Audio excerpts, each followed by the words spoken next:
Everybody doing okay? Say yeah. Put the spotlight on the bell ring. Y'all all right? Say, oh yeah. MLK50 all year long. That's what I'm talking about. Hey, my name is Stan Bell, serving you well and pushing more power. Hello, somebody. Hey, they finished it for me. Oh, I got some love at the Minglewod. And pushing more power than a doer. So we are here for the fourth time around on the MLK Drop the Mic Poetry Slam. I just gave it a new name. Give it a hand. The poet Drop the Mic Poetry Slam. So we're about to get started. Thank you so much for being here. I see y'all looking good out there. They got the spotlight on me and all this. You know, everybody good. Is Memphis in the house? Say yeah. Hold on, you gotta say yeah better. If you're from the Bluff City, the city of good abode, the River City, Memphis, make some noise. Okay, old school. All the ugly people, be quiet. They like that part of faith. Okay. That's a little better. That's an old school. That's some old club no name, expo kind of stuff. Y'all don't know about that. You gotta be at least 40 to know about that. All the ugly people, be quiet. So, with that being said, thank you so much for being here. To all the participants, these spoken word artists in the house. What's up over there? I think they're over there. So I'm gonna tell you in advance, congratulations. I'm gonna tell you in the words of Dr. Seuss, congratulations, today is your day. You're off to great places, you're off and away. You have brains in your head, you have feet in your shoes. You can steer yourself any direction you choose. Congratulations in advance. Now let's get this party started. To give you official welcome and greetings, I'm going to bring up the Chief of Marketing and External Affairs. Please put your hands together for Miss Faith Morris in the house. Y'all call her Faith.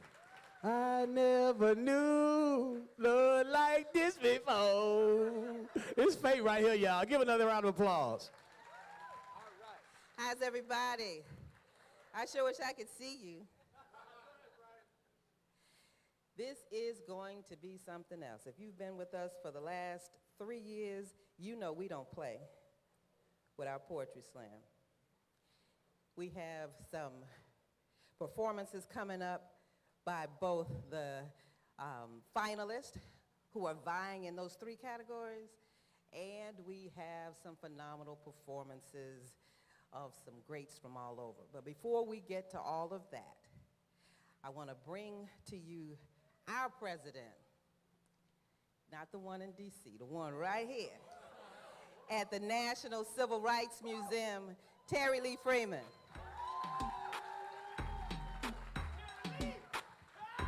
I got way more sense than the one in D.C. Oh, I can't see anybody. How y'all doing? All right. How many, this is our 4th year. How many people have been with us for 4 years? Raise your hand. Uh-oh. Anybody's hand up? Okay, I see a couple of hands. 3 years? Oh. Okay, Alicia, put your hand down. 2 years? All right. 1st year? Oh, all right, okay. Well, you all are in for a treat. Let me just quickly say that every year we do this, we've had a theme for our entrance. And this year's theme is in keeping with the 50th anniversary of the commemoration of the assassination of Dr. King's death. I'm sorry. I can't see. Oh, okay, I'm sorry. And it is, where do we go from here?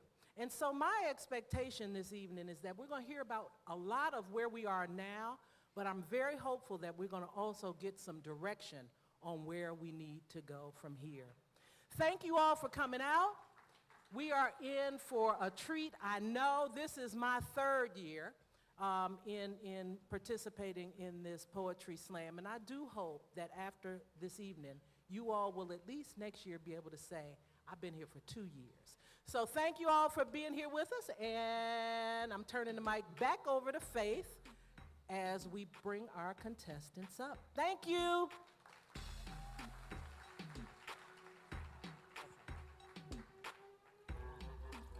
All right. Now, I want you to know that I'm getting ready to get out this light because I'm blind, that we've got some phenomenal judges. Phenomenal. And I'm going to tell you who they are right now, starting with propaganda. We had folks that came and said, you say you had who? Propaganda. All right, well, propaganda is a poet. He's a political activist. He's a husband, a father, an academic, an MC. With his LA flowing through his veins and armed with a bold message, propaganda has assembled a body of work that challenges his listeners with every verse and reaches across the spectrum of pop culture.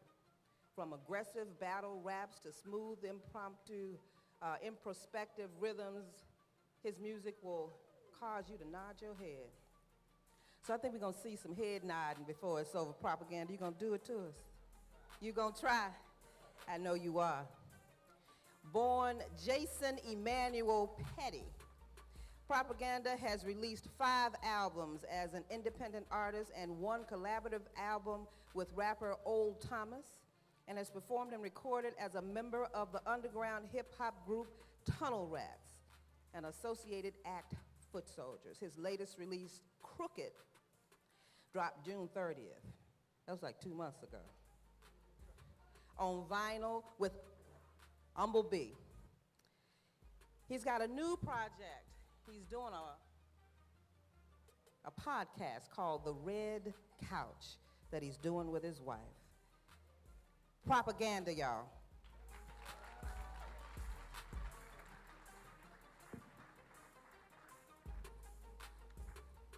And we've got Dr. Andre E. Johnson, an associate professor in the Department of Communications at the University of Memphis. He teaches classes in African American public address, rhetoric, race and religion, media studies, interracial communication, rhetoric and popular culture, and hip-hop studies. He's currently collecting and editing the works of the AME Church, Bishop Henry McNeil Turner, under the title The Library Archive of Henry McNeil Turner. He has already published 5 of the 6 volumes, and the 6th is set to come out this year. Dr. Andre E. Johnson.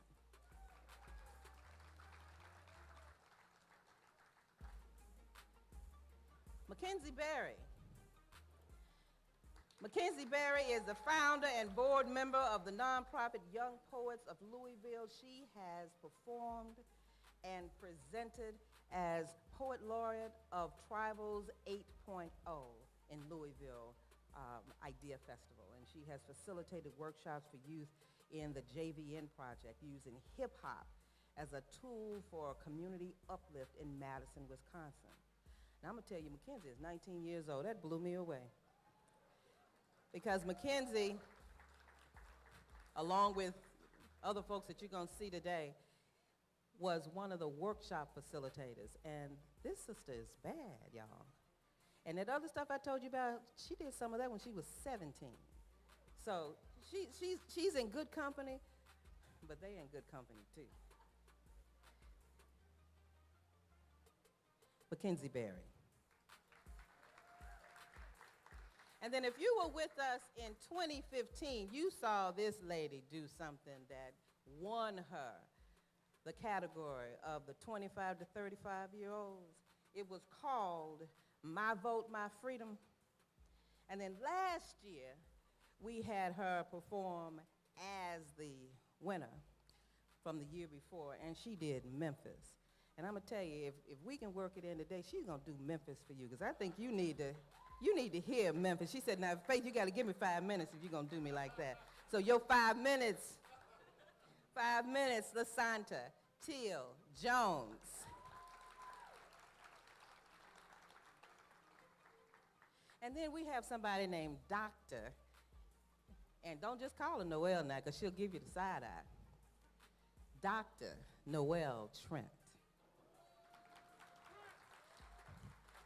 Noelle is Director of Interpretation, Collections, and Education for the National Civil Rights Museum. She's in charge of what you see and how you see it. And in fact, she says, if you look at it, want to donate it, or want to learn about it, she's the one. Dr. Trent earned her PhD in history from Howard University, and she brings some talents to the museum that are awesome. So glad to have her, Noelle Trent, Dr. Noelle Trent. So those are your judges. And they've got a big job. Big enough that we've assigned somebody to each one of them just to make sure that they're doing all right and not struggling down there, because they're going to have a real hard job of making some big decisions, and we know that. And we want them to have everything they need, including somebody to count up some stuff for them to make sure that everything is right and in order. So now one of the things that, here's what they're judging. And our contestants have been drilled about this so that when they come up here, they know exactly what the judges are looking for. And it's adherence to the theme. The theme is, where do we go from here? So now they don't have to say, where do we go from here every time. That's a nice trick. But it needs to apply to the theme, where do we go from here? Poem content, originality, audience engagement, and overall performance.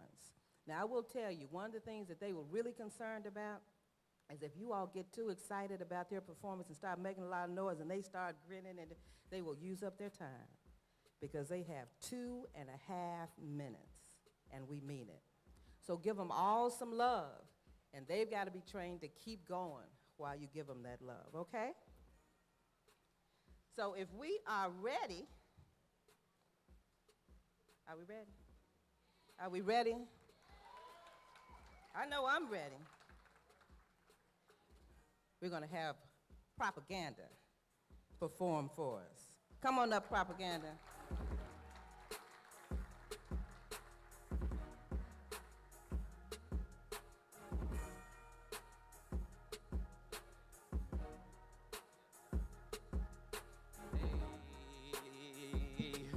Y'all good? Yeah, man, such an honor to be here. I don't want to take too much of your time. The stars are the poets over there. So let's get to it.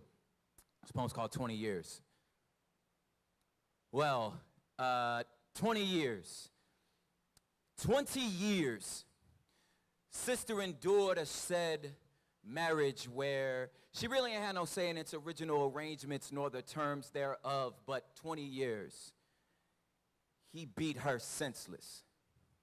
And somehow or another, she managed to muster up the quote-unquote bravery to stick around, because one day he decided, maybe I shouldn't hit her no more. Now, granted, that was due to outside pressure, which threatened the size of his pockets, but he stopped anyhow. Yet, the damage was done. And on their 40th wedding anniversary, they decide to throw the biggest shindig they could. They spared no expenses. They invited all of their friends. Now, what is she expected to do? Well, she is to smile, talk about her husband's greatness, talk about how far they've come as a country, as a couple. She's to talk about their great trumps, their great triumphs. She is to discuss all the places that they've stolen, that they've conquered, that they visited on vacation. It'll be a great time. And in the still small silence before any of their friends come, you can hear the creak of the wooden floor as he walks and caresses ever so gently the small of her back and says, babe, look how far we've come. Those first 20 years were bad, but these last 20, they've been good, right? Hey, when everybody comes, maybe let's not talk about the first 20, because they separate. And why do you want to separate? Don't you want to be about unity? What is she to do? Well, she's to hold her sparkler wear her pretty little red, white, and blue dress and act like the first 20 years ain't happened. Like she's still not suffering under the thumb of the mental walls he done built. Oh yeah, he don't hit her no more. He don't have to. The scars do all the work for him. You know, she really ain't been the same since. Her jaw, it's a little ajar to the left, so her smile kind of crooked. Her hip, it's a little out of place, so she walk funny. And every once in a while, he compares her to other wives and says, you know, she not as pretty as y'all are, but then he turned to her and say, yo, I don't see color. I don't see beauty. She is to be thankful for all her newfound rights to vote, you know, on what's for dinner and how she can live in the big house now. I mean, things were bad at one point. You should be grateful. Pat your husband, your nation, your country, your man on the back. Tell him he's the greatest nation, the greatest husband in the world. And if things were so bad, some would ask, why didn't she just leave? Why are we always only mourning her scars? Why is everything about her? Don't other wives get hit too? Don't all wives matter? Why must everything just be about her, as if she's so innocent? You know, girls hit girls all the time. They call that wife-on-wife crime. I don't know why we just so worried about yours. And if things were so bad, why did not any of her friends step in? Maybe she's making this up. Maybe it's all in her head. Does she not deserve justice from a so-called Christian husband who says he clings to a cross that screams justice comes before reconciliation? How can one consider reconciling if one does not admit they are wrong? And can some not understand when some wives choose to take matters in their own hands and punch back, even though we understand vengeance is just a bastard version of justice? Can we not understand the truth comes before reconciliation? Does truth come before reconciliation? Is it not too late to say, I'm sorry, huh, Justice? Do these thoughts not plague your mind? You know what? Maybe not. Maybe I'm tripping. Happy 4th of July. Enjoy your ribs.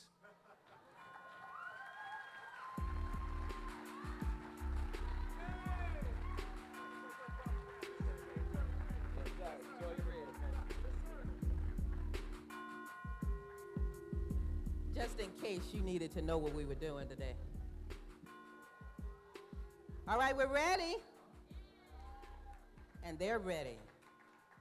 We are going to start with the 14 to 17-year-old age category. Our first is Janae Kelly. And she calls herself Janae. 15 years old in the 10th grade. And the title of her piece is No Pressure.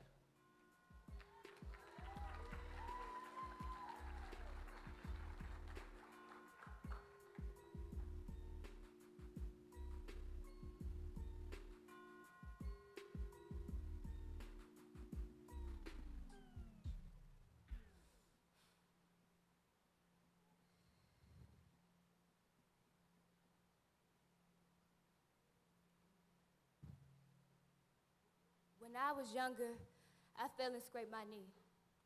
I picked at it, and now it's a scar that I bear. Imagine that it was America instead of me, and that scar, that unpleasant reminder, is slavery. It is a wound that we as Americans can't seem to let heal, throwing tantrums like kids because we can't comprehend how we feel, comprehend the pain, the insanity, kidnapped and given slave trade hospitality with no explanation, reasons for the brutality. History is repeating itself, and we're sitting front row with no Underground Railroad, with no Harriet, no Douglas, no Sojourner, but always truth. We all might not be Kunta, but we all got our roots. Yet, we're blind to each other's suffering, saying we all just trying to get by. Last time I checked, Poverty sees no color. We all different shades, but our bank accounts getting smaller. You evicted. Now we all ain't got no place to stay. That's okay, because we'll be buddy-buddy at the homeless shelter the next day. That's how America is, and everyone sees it, except us. Luxury versus EBT, we all making a big fuss. They say the poor people need to get rich, the rich people need to give back. They also say Lady Justice is fair, but she's peeking under her blindfold, tipping the scale so the wrong man goes to jail. That's just how the dice roll. If they arrest my daddy, would they see beyond suspicion? To when he cried, when he couldn't buy gifts for Christmas, and each definition of peace, you see freedom. But we're slaves to our history. Healing is not forgetting. Healing is seeing the good that's yet to come, seeing a man in front of every gun, seeing that two wrongs don't make a right, seeing that one slave owner doesn't equal every white. Back then, when everything was in black and white, when all anyone could see was black and white, stood a man who's been to the mountaintops, leaving none with his unfinished work. And we can't stop until our civil rights no longer need a movement, until we shall overcome its past tense, until no Sunday is bloody and we're all seen as humans, until every American feels their independence. No matter where they came from, every American applies to every amendment. Every American, no matter race or religion, every American is American. No pressure.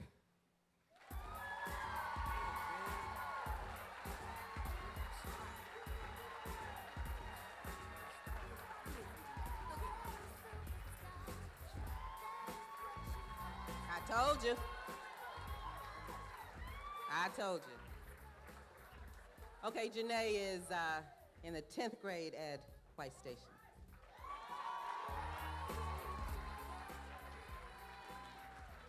All right, next,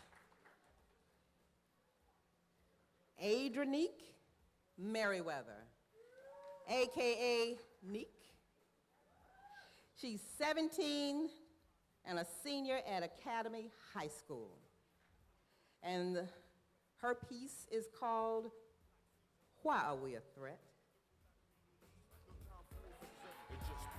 I'ma shoot them one by one. Got 5 sides to me, something like a pentagon. Strike with the forces of King Solomon, letting bygone be bygone, and so on and so on. I'ma teach these cats how to live in the ghetto, keeping it.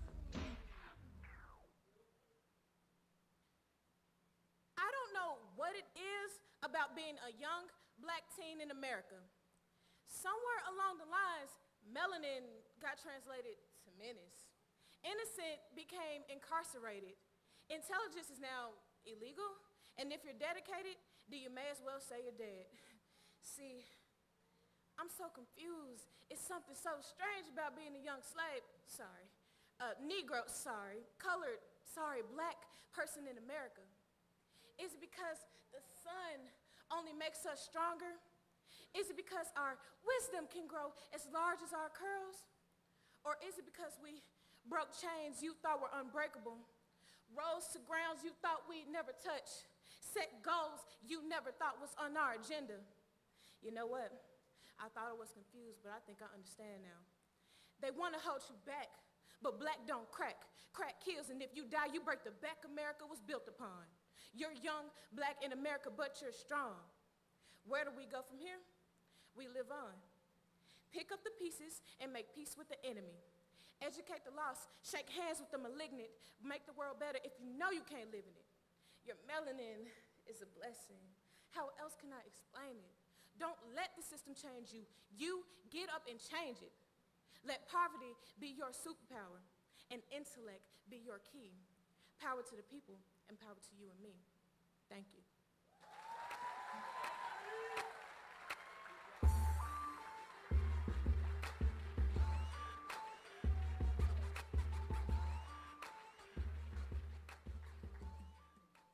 That was Neek. Adrenique, right? All right. Now, Allison Nicole Smith, AKA Allison.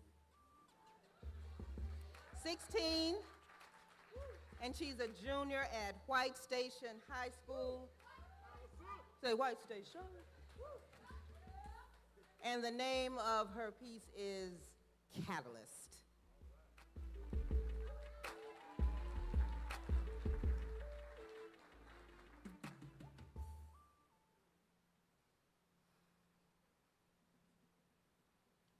A black mother cries because her son has been taken alive because he fit the black description. The man who slaughtered him will never get a true conviction. I'm angry. My aggression turns to a suit of red like the blood dripping on the pavement. My last thoughts was, how was my mama gonna pay for my funeral? The only color they acknowledge is green, so how did I think that my ebony skin and my red blood had a place on they ivory rainbow? Dollar signs on dollar signs, but why come my people still dying? We starving, we hungry.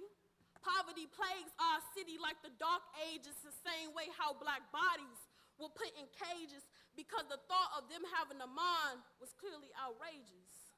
Sister girl told me the other day, quit writing, quit talking about racism. Like racism is a phase. I mean, these shackles on my feet, and they seem to repeat history.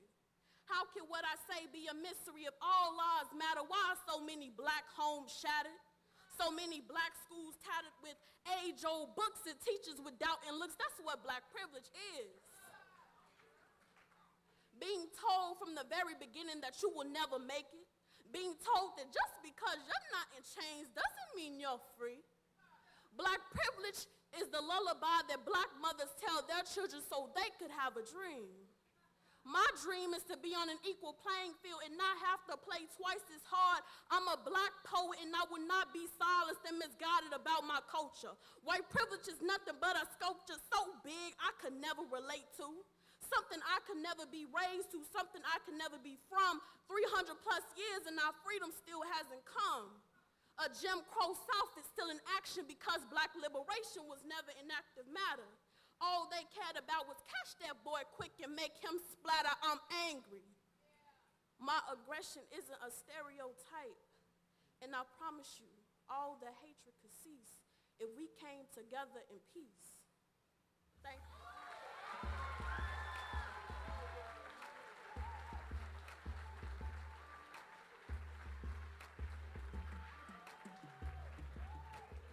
That was Allison. Now, Mikhail Taylor, AKA Sparkle, 17-year-old junior, no, actually a senior, at Wynn High School, the Arkansas School for Mathematics, Science, and the Arts.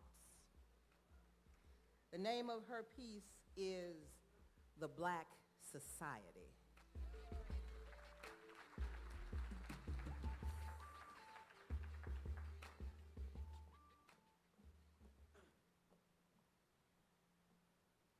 Black parents don't raise their children to grow up to be murderers, just they don't raise them to grow up to get murdered. Why come every time someone black dies, that's when their name become heard of? Why come every time a black kill a black, we forget about black power, but when another person kill our kind, it's all of a sudden black lives matter. Black, stop acting clueless. Don't be foolish. Don't be stupid. The other people don't have to kill us. They sitting back yelling, check, asking what to do next on their to-do list. This is to black society. If you look up your references, blacks are the highest rate to be intelligent. Look at my guy, brother Jeremy Alexander had over $1.8 million worth of scholarships. Now that, my brother, is excellent. This is to black society. The internet trying to define us. Research showing that people in the black community are like to be sprung out on drugs. They're trying to portray black guys as thugs, but never get to see what they are like on the inside. Or how that black mother felt after her son has just died. I'm tired of hearing about black slaughtering people. Instead of enough birthday wishes not the same. Instead of gifts, we send cards, nothing but apologies. And them saying, I'm sorry, Mrs. Bobby. Here we can't take care of his daughter because last night he just got slaughtered. He had his own demons. He was strong when he fought them, but running away to save his life was in the plans you had taught him. This is to black society. Y'all forgetting to pray for the mother of the murderer. She is shook up as well, thinking I raise him up to fail. Is he gonna go to jail? I ain't got no money for bail. Black parents don't raise their children to run for their life or take another life because they would never set them up that way.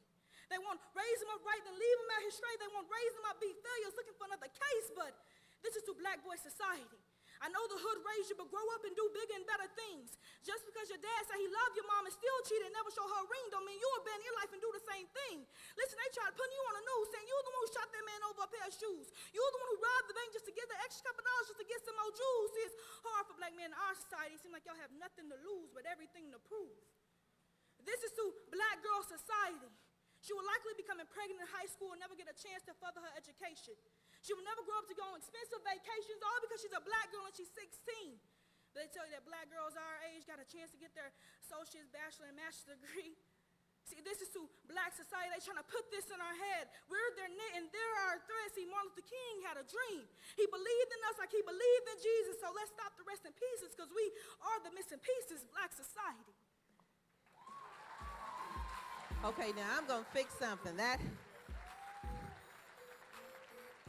Mikhail, I'm trying to make Mikhail go to all the schools at one time.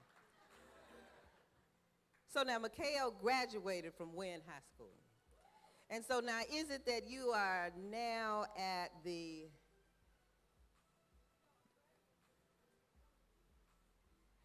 that's what, see, we got so many notes on here. Graduating from Wynn High School and want to go on her way to Georgia State University. All right.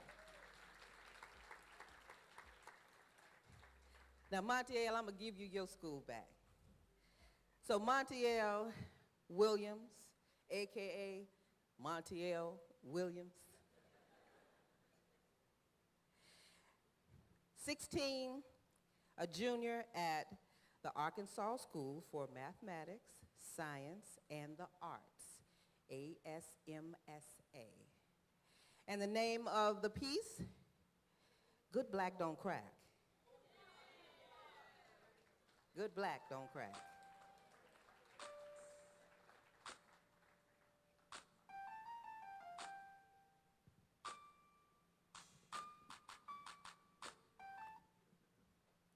Everybody says good black doesn't crack. Were they not aware that we were born with a target on our back? Or that when we encounter the police, we automatically hear that click-clack? The same people paid to protect us ensure some sort of attack, misuse, abuse of power that we so frequently encounter in a judicial system overpowered by white power prowlers, ones of which who seek to scour and devour that beautiful dark color, that same beautiful dark color that allowed this nation to be as great as no other. That same beautiful dark color that was enslaved for hundreds of years built this country with their blood, sweat, and tears, while white slave owners sat drinking their beers.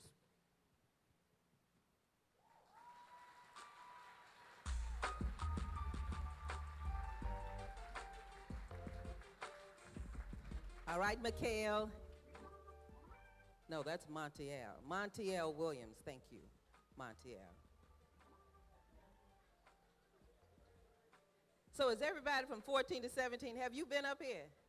Yeah, all right, we want to make sure. Weren't they great? Really excited about them.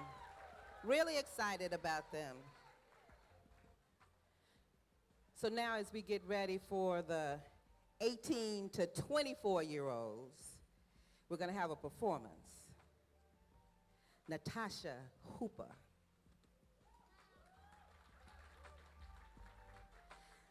Natasha did a workshop yesterday at the symposium on activism through art. And it was something else. It was something else. Natasha has performed, spoken, and hosted events across the country. Last year, or this year actually, Natasha competed in the largest women's poetry competition, the Women of World Poetry Slam, and she ranked number 11.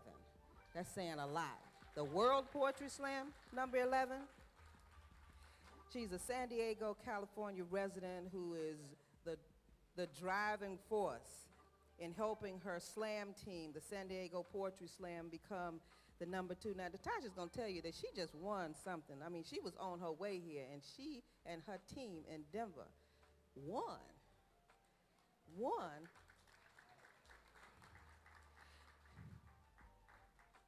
the World Slam that she was just in, and we're excited about that. Natasha is here. Give it to us. Natasha Hooper. Memphis, what's good? So I can't see nothing, man. I'm gonna do a call and response real quick before I start this poem, just to see where the energy is at in the room. So I'm going to say poetry is lit. Can you respond with ashe, ashe? But you got to respond like you got a letter in the mail that your car is paid off. Like your house is actually your house. Respond like that. So poetry is lit? Oh, y'all excited. I like it. Perfect. So I'm going to do a poem for y'all, and I'm going to get out your way, okay?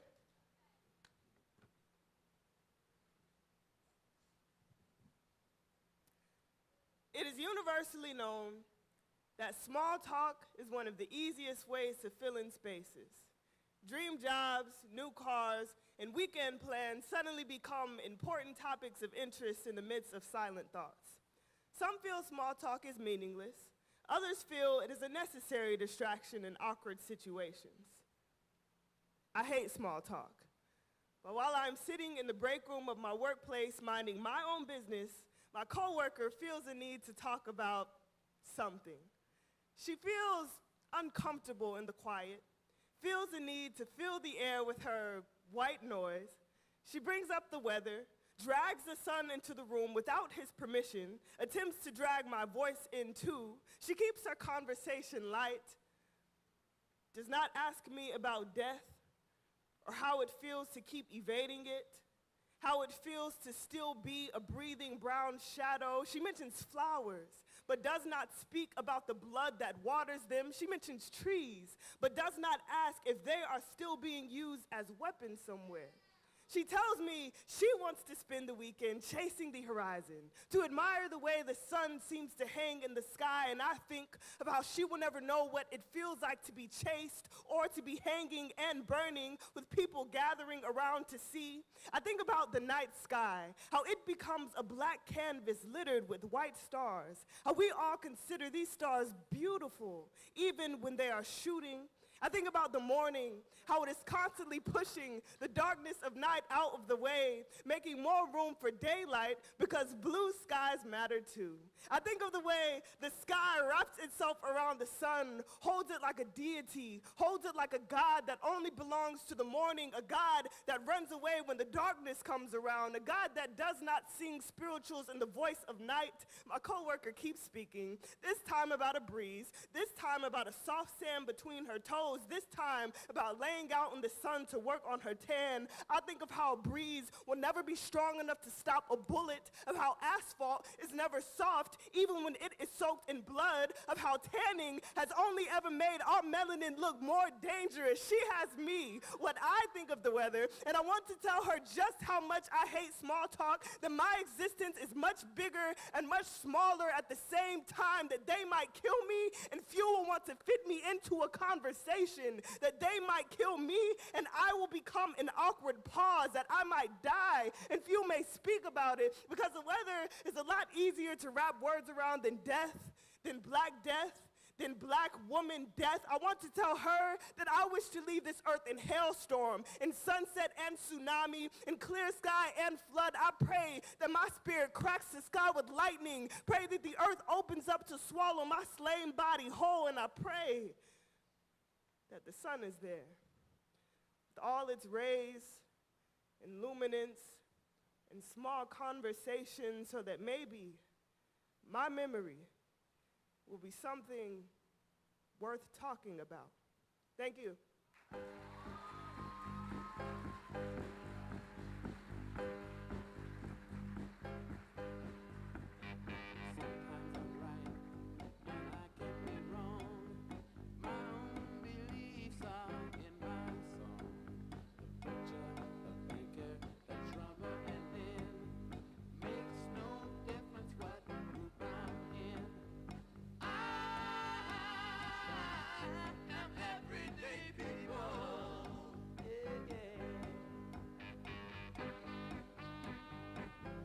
How about Natasha?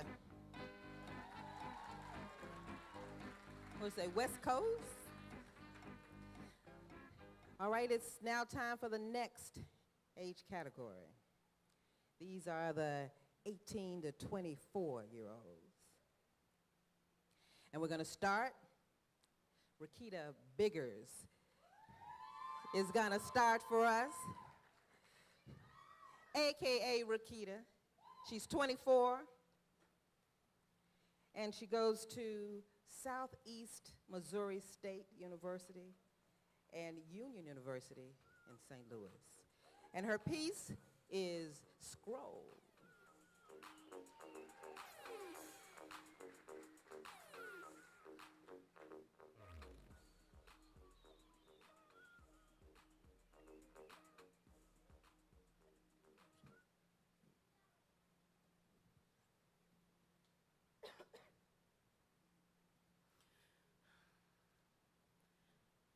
I'm afraid to open my timeline, afraid to see another video that plays automatically, sickened as I witness death played so casually. I'm tired of the hashtags. Everything about an identity cast away, reduced to a pound symbol, a first and last name. We are desirous of being informed, but there's no time to mourn everyone. Too many dead bodies to bury, so we burn them. Light a flame for justice that grows quickly, burns blue, and exhausts itself, ironically choking on oxygen until nothing is left but the remnants of protests and morbid anniversaries on the shade room. But I still make time to pray. Because they say I shouldn't feel this way. I shouldn't feel this rage. I should be proud and resilient. I can never let them see my pain. Told to teach children compliance. Police reform is too costly, so we train victims to die more silently. Submit to an unjust reign. Never forget to say, sir. We must always be on, aware that even the slightest stir can be cause for execution. But we must always be on. We must give them the benefit of the doubt, fighting to be fair, grasping onto a judicial system that has never been there for us. I hang on the words of prosecutors who do not want justice as if my fruit is strange, reduced to nothingness when all we get is to hashtag say her name. But we have always been a praying people, praying for our children, praying for our safety, praying for equality, praying for charges to be filed, all the while knowing no convictions will follow. And I'm tired and afraid. This fear feels suffocating, streets paved with the blood of black bodies, videos on a constant loop as I scroll down my TL, hoping that a system that has always failed will come through this time. I cannot train black babies to interact with officers who will kill them, that will be paid to tell stories of false fear and bravery. Numb as I watch body cams that don't record, death on cell phone footage, reliving murder without remorse. I cannot stay quiet. I just hope and pray that this time, maybe these victims won't just be another name.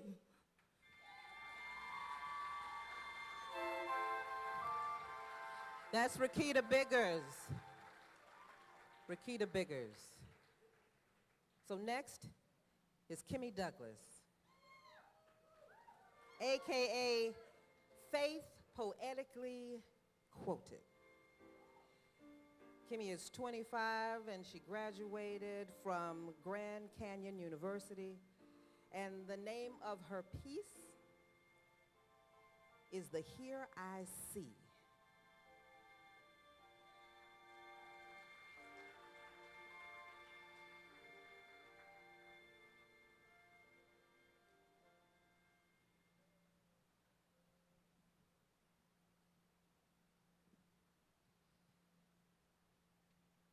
I'm tired of mistaking my delays for denial, because these days fair prosecution don't hold weight in a trial. Government want to dictate our tribulations just to research our reactions, and well, I don't come with the warning label, but I'm gonna let you know when I'm about to talk like I got something real heavy on my hip. I just don't think that the average Jane spitting heat like this, aiming for the brain not to place blame but to get you to see these institutional effects turning us into a suicidal society. So let's start there. We got sisters driving into oceans to get to a better place than here. Young black couples turn suicide lovers, media minimizing our internal struggles. But don't you know that home is where the heart is and the soul resides in the mind? Yet I'm in a society where everybody pushing feelings aside. So what do you propose I go from here? Other than inside myself and hide, had I not have asked myself, Where do you go from here? I wouldn't have found the trust in him to take me from there to here. Where shadows seem to stand without reason, my delays finally meeting my denial. They trying to convince me that our minds matter, yet if my sense don't make tax dollars, it's an IRS matter. Done traded me all this debt for an education, and if you're gonna tell me it's all written in the fine print, you don't owe me an explanation. I guess I come to terms with the fact that despite knowledge and degrees, that alone won't take you out the hood. So for those of you like me, we only half as good. That glass door has already been seen and understood, holding up a compass for everybody to see. Straight line the quickest, but we all can't walk it. Societal classification then turns to jealousy. It's a cultural shock beyond reality. Grass so green over there, but I'm just kicking rocks with flip-flops over here. You know, most times deep in despair, you can't see what's here. Everything's all dark and batteries ain't always included with the flashlight, but I'ma be the candlelight. Flickering hope and faith in me a nobody, trying to tell everybody. It hasn't always been clear to see, but what's in my mind and my heart are the only two things that the government can't take away from me. See, the poetry in me will allow me to be anywhere. Now, if you're gonna tell me how to get over there from here, you gotta see it how I see it. You gotta get it how I live. Don't tell me to take the I out of everything just to put me and we. And when you see it how I see it, then you can tell me where we gonna go from here. All right, Kimmy Douglas.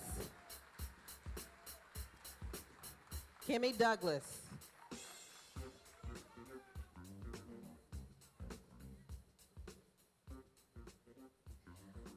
Cynthia Farmer is next, AKA Ken Enor. She's 24. She graduated from the University of Miami, and the name of her piece is Backstory, One Step Up.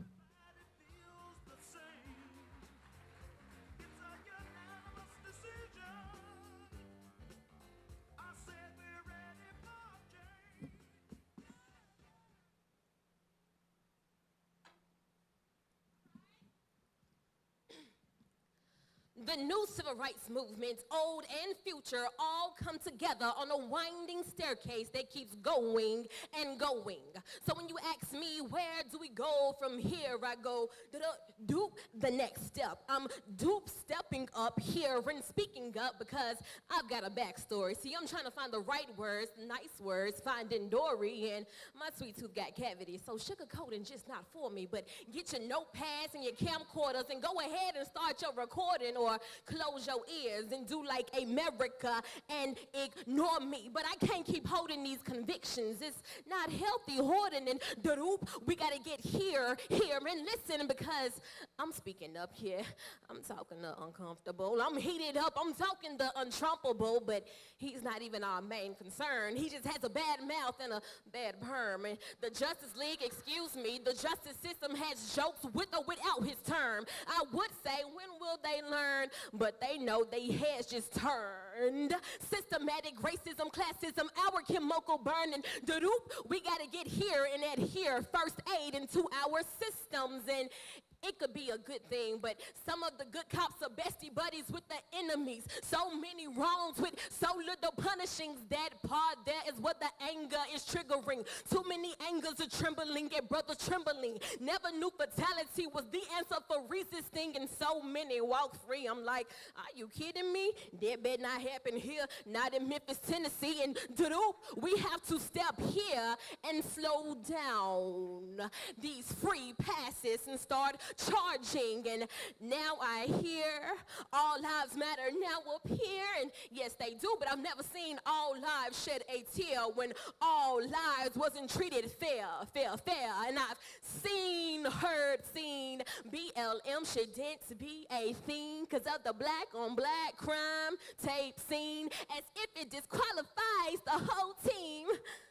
Man, please. So we're gonna go from here to there, and we're gonna doop, step by step, da-doop, up them winding stairs, da-doop. Thank you.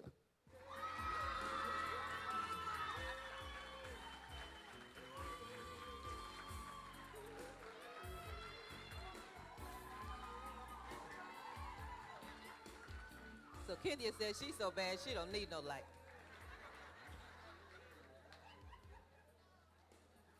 All right, next is Suri Imani, 22, at Withrow University, and the name of the piece is Lost Generation.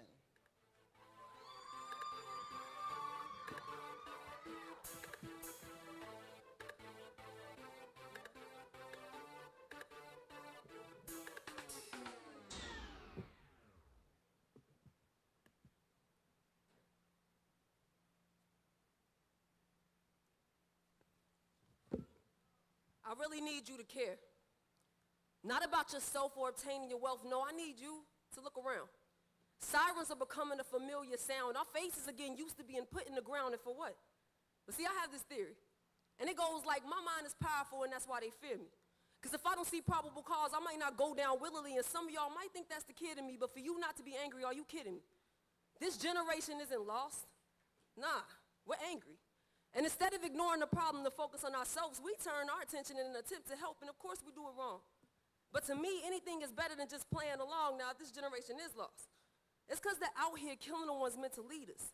The ones with the strong mental thesis who see us for more than what we appear to be. Yeah, they see the drive, but also the fear in me. This generation isn't lost. We're scared to death. Like a wounded animal, only hostile to protect whatever we have left. So yeah, we lash. Oh yeah, we spaz, we black out, it happens so fast, and in an attempt to express ourselves, we forget the beauty in everything that we have. And so we destroy it. But then again, years ago, my American history teacher told me there's always anarchy before order, so is this that transition or just hopeful wishing? And am I out here talking to walls right now, or are you actually listening? Because this isn't the future I envision, and maybe that's why we're mad. Now I won't take shots at moms and dads, but why'd you tell us it was infinite opportunities for us when 2 or 3 seemed to be all we really had? Here I am thinking the worst adulthood could give me is a terrible boss. Why wasn't I warned about the friends I lost? But we're the lost generation. Nah, we just grew up quick, so excuse us for lack of imagination, but we want compensation for the lies we bought. Just carry the thought that most of us are still waiting to grow up and become astronauts. Now ask me what I wanted to be in 5th grade, and I say a police officer.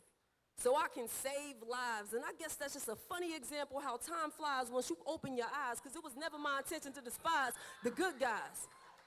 Which leads me to a series of unfortunate questions with equally unfortunate answers. Mr. Officer, I wonder, if you saw grandma's face at the family reunion when she counts 7 instead of 8 grandsons, then would you show remorse for taking the life of that one? Or if whenever you shot someone, you heard the scream from their mother instead of the bullet leaving the chamber, now would you understand our anger? See, I got so many questions, but I fear if I ask, I'll be answered by Smith & Wesson. Even if the point was to teach an officer a lesson, if I'm killed over this simple disagreement, I think we all know who the judicial system's protecting. Because in a world where a 7-year-old can be killed in their sleep, and that's considered justified, are you really surprised at how many of us have died? See, we're a generation losing hope, but we're not hopeless. Some of us are out here trying to fight for what we believe in, but no one seems to notice. Instead of having our backs, they go behind it and scold us. Instead of telling us what to do, I need you to stand up and show us.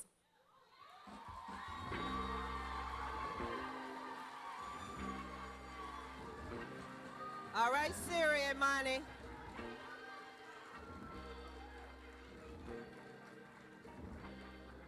Siri Imani. Next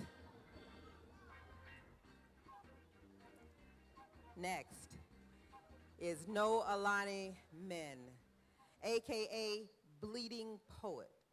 She's a 21-year-old junior at the Visible Music College. And the name of her piece is Skin Deep.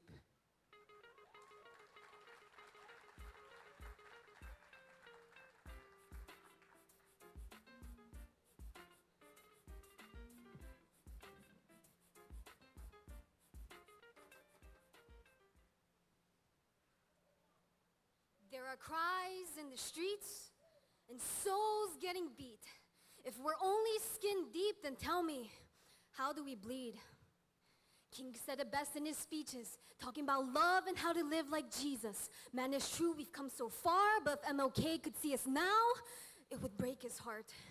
How can we witness light when we love living inside the dark? We cover up our shame by covering up all our scars, let's face it. Most of these scars trace back to those moments we learned what disgrace is. We were told we were worthless, and we embraced it. But it's time for a change now, because too many bodies are getting wasted. I'm sick of getting hurt, sick of getting beat, sick of injustice that always seems to be winning. We're still living in a hateful society. We hate so quietly, but it's still hate regardlessly. For any action is unjust if it degrades true personality, which leads to distorted souls and damaged societies. It gives the perpetrator a false sense of superiority and the victim a false sense of vulgar inferiority.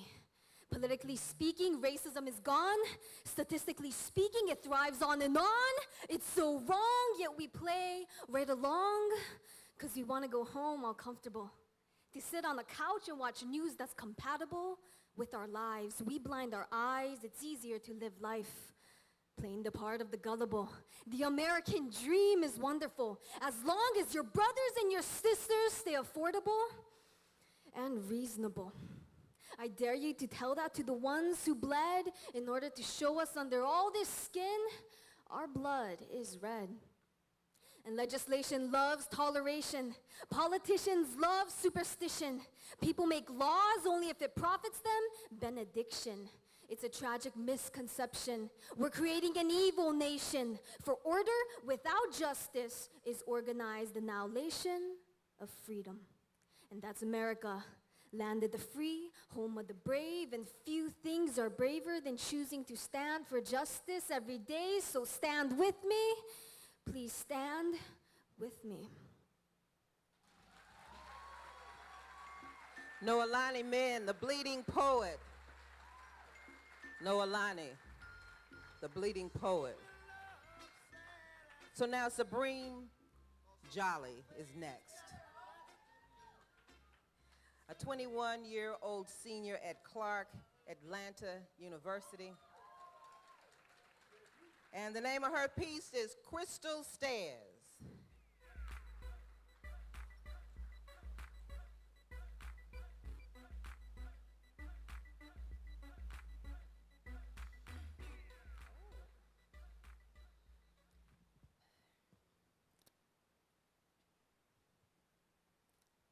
Langston perfectly described the condition of us hued folk when he reminded us that life for us ain't been no crystal stair. It had tacks in it, and splinters, and boards torn up in places with no carpet on the floor bare. And it's been that way for quite some time over here in this land that promises you equal rights and domestic tranquility, but leaves you somewhere between hard knocks and partial civility, constant reminders of our conditions, firmly baked into this American pie we're so eager to get a piece of when we was the ones that gave them the recipe from the start. And as they capitalize on our art, work, worth, ideas, creativity, struggle, and hunger, I can't help but wonder, where do we go from here? This place where our suffering and misinformation funds their wicked trickery while we try to thrive on miseducation, and leaders overlook the problems we facing, fighting to look like us while they pay for our faces. Broken homes with no carpet in them places. Take my brother from his mother, then dismiss the cases. Sponsor the war on drugs, ridicule the war on races. Mount the elites on pedestals and stools with black faces. Convince us we're collateral, subordinate adjunct. Rob our lands of coltan to build the media industry, then kill us slowly while we videotaping. Death's getting overlooked. White man, how invasive, how creative you are to turn strange fruit into lemonade, then sell it on the store shelf that the black man made. Knowledge equals awareness. Education is the equivalent of being trained. 2017, yet we still slaves. No wonder folks still sleeping in the 21st grade. I mean century. It's been going on for centuries, longer than a symphony. The revolution starts now because they ain't got no sympathy, especially to some people who are of our ethnicity. Still bathing in burned flesh-scented waters, drying ourselves in liberty-colored nooses, stories one-sided like exclusives, making reality and exclusion to the truth in life so simple we confuse it. It's confusing. I'm just telling telling you what the truth is, because life ain't been no crystal stairs. It's been bare. Where, oh, where do we go from here, huh? Do we swing low and wait for the sweet chariot to take us home? Do we wade in the water and wait until God troubles them? Where do we go from here? Well, I'll tell you. But first, we must understand where we are. Thank you.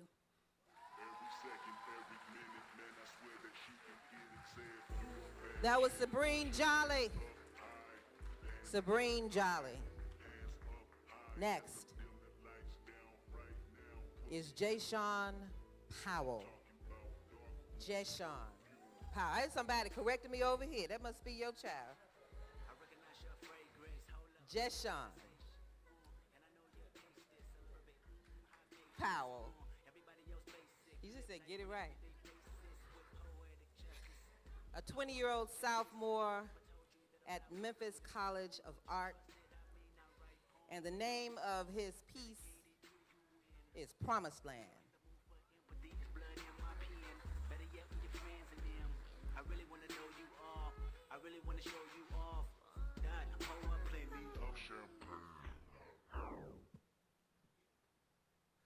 There's a church on every corner in Memphis, yet we poverty-stricken, giving our last dollar to a man in position to holler salvation. No hatred in my jeans, but pay attention. Your preachers wearing true religion and a new whip while you ain't paid your electrician. Lights out, he's in a nice house. Forget your struggle, just give him his percentage. While you at it, do this. Give him a fur coat and Stacey Adams catch his backhand for this pool pimping. Lord, where do we go from here? The educational system who doesn't pay their teachers decent wages is in danger.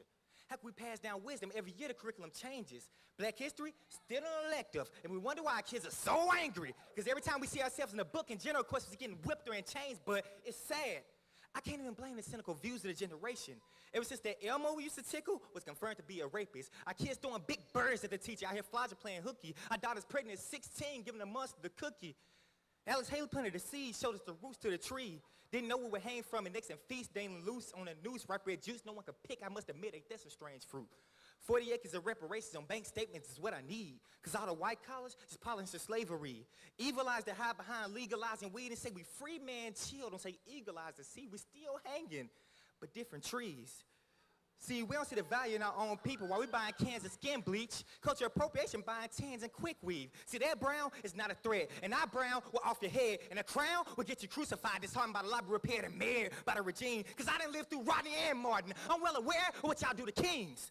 So when I stand up speak as one, don't just tell me I ain't die for it. Don't just tell me open my eyes more. We succeeding in putting black in the White House to take long for him to be scrutinized for it. They gave us our own leader, but decided it wasn't the guy for us, act like Obamacare wasn't designed for us, declare deficits to provide for us, then take the head of a college life for us, but I guess maybe they should have tried more. Where do we go from a people with no heritage and culture in our hands? Chinese, China, Japanese, Japan, black. A word meant to hold us back upon calling us that they disconnected from a land. And I'm an Israelite, don't call me black no more. That word is only a color, that ain't facts no more. Thank you, Kendrick, I learned humble. Ever since the justice system declared civil war, my skin color's a target. I mean, anybody can get bodied, they rip you apart in your apartment. Cause they still making Emmett Tills out of Castiles and Trayvon Martins. And if you look like me, you should already know what your odds are. Thank you, Rosa, for getting us out the back of the bus, but who gonna get us at the back of these squad cars? And I ain't come here to preach hatred, I came here to speak awakeness, but in terms of where do we go from here? We still got a while to walk for that. We got to self-identify and make our own paths. This is the mountaintop that Moses and Martin climbed the mountaintop to see. I'm glad they didn't get there with us. Y'all can have it back.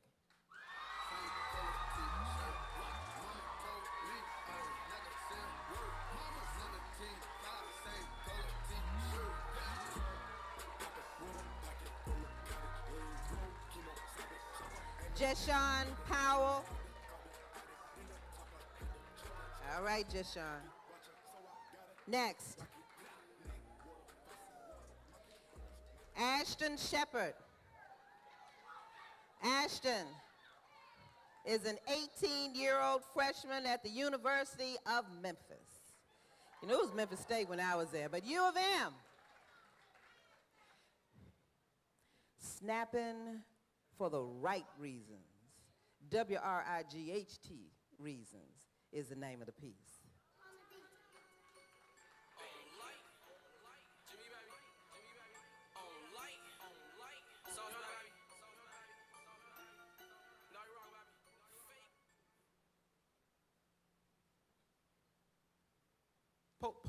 poetic mind of a genius. Eloquent flow of a pen on paper to write about the world as he sees it. Sounds kind of shaky, huh? I see that. My skin color is the origin of the Pledge of Allegiance to the flag. As I see my future TV show being called Black is the New Black, they say that. Peace, it'll never come unless you show it. But how can we show it if we're shooting, killing, and overdosing? Shooting, killing, and overdosing instead of focusing. Can I get an amen, church? And enjoying life for dolphins and beautiful oceans. Building our communities up instead of destroying others in smooth motions. We should be taking care of our kids and doing it in the right order, because isn't saving our own people worth more than our generational lifespan being shorter? Sometimes I guess not. We do nothing but sit at the casinos playing slots and never hit that jackpot, instead of getting our heads in books and getting degrees now. So if I'm talking trash, let's make these high wages and show the world how our skin still stands out. And help others instead of judging that poor person, saying that they're nothing but rougher than the rusty tools inside of your shed house. The poor are getting neglected and abused, some even too scared and messed up to even ask for handouts. I visit the poor man in the funeral room, and I asked myself, why is he here? I remember his last words to me were that heaven is the only place that's giving free beds out. So tell me, where do we go from here? How about I become president in 20 to 25 years, because you know the one in office is just too stupid? Or how about you become a counselor and relieve all your patients' tears? Or how about you become a doctor and relieve all your cancer patients' fears? I get it. I got it. Let's make a toast. Let's make a toast to justice and a beautiful life. Because I know I can't live in a world where I can't save a life. And I know so many things I said, people in this world can't stand it, but I spoke knowledge all over you guys' bodies. But it could have been these bandages, huh? All right, Ashton. Ashton Shepherd. Ashton Shepherd. All right, next is Kiara Turner. Kiara is 23 and she graduated from Christian Brothers University. And the name of her piece is We Are.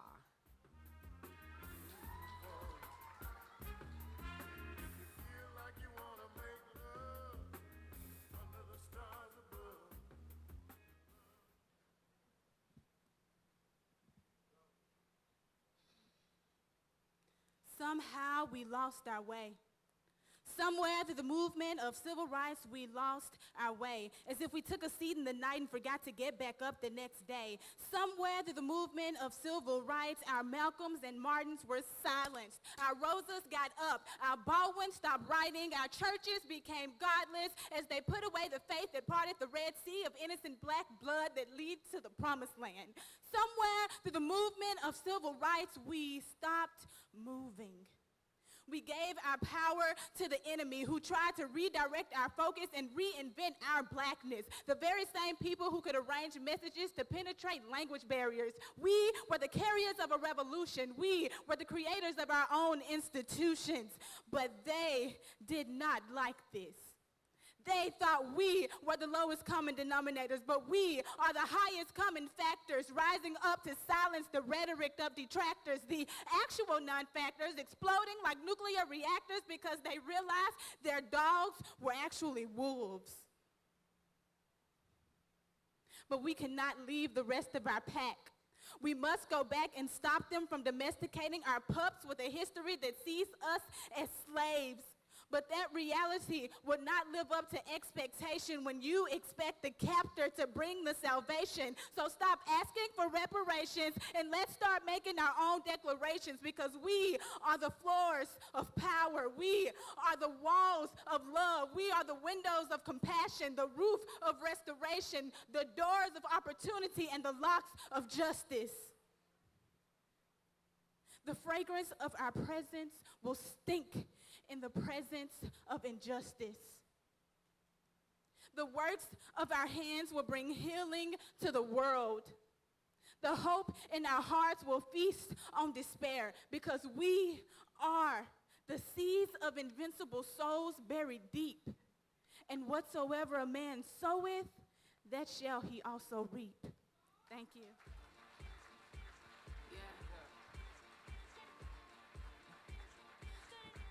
So Kiara thinks she's at Showtime at the Apollo. Like, we got the staff to clean this stage up. That was great. I mean, pulling stuff out. Okay, Kiara Turner. All right, Kiara. And the last in this category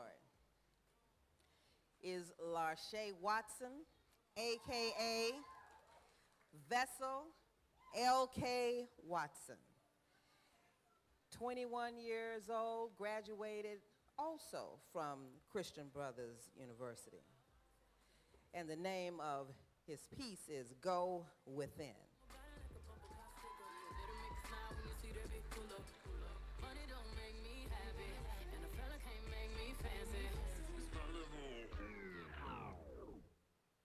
I want 40 acres and a mule, but can't till the land. I want money in hand, but I'm still looking for handouts. I'm living the dream, baby, but I'm still asleep. Weekend crying, laughing during the week. Weep, I peep, you know this well. Well, what do you want to do about it? We dripped in sauce, wet like water, but only one stream of income. We call ourselves, boss, but really in beast mode, slaving, shaving away time, no net worth, hoping 401k is a safety net. I bet by 65 I'll still be in need of a dime, but those just my 2 cents. Had to make sense of this because these days since I've graduated, I haven't really leveled up. We want peace with poverty minds. These bonds of debt intercept the opportunities that pass by. Our heart hurts need a bypass just to keep the flow. Yeah, we just getting by. Living life and don't know why we living. It's a given we haven't received Dr. King's vision. Black church on a mission, but still missing the young people because bullets got them first. Too scared to preach progression, waiting on the Lord when Paul told us to work until Jesus came back. Why is that any level of critique is considered attack? We've grown soft. Wage war on wages. Own yourself. Where do we go from here? Look inside yourself. Where do we go from here? To the mountaintop. Where do we go from here? To the promised land. See, a promise is an idea. Ideas are from the mind. A promise is a kind of compass that leads the way towards accomplishments. Justice is an accomplice of the love of self. And when you know how much you're worth, your gifts are a net that keeps you from falling. Stop stalling. Claiming your present suffering is God's will for a future heaven. That this is will always be. False claiming pacifists, passing up your fist, proclaim you can't fight. You can't be a conqueror with no battle. Babbling on about the powers that be. Why don't we rise and be the power? Where do we go from here? Like my old pastor used to say, go within.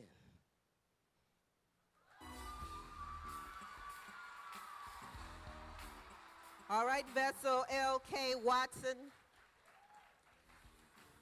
So now that was the end of our second category, the 18 to 24. What you think?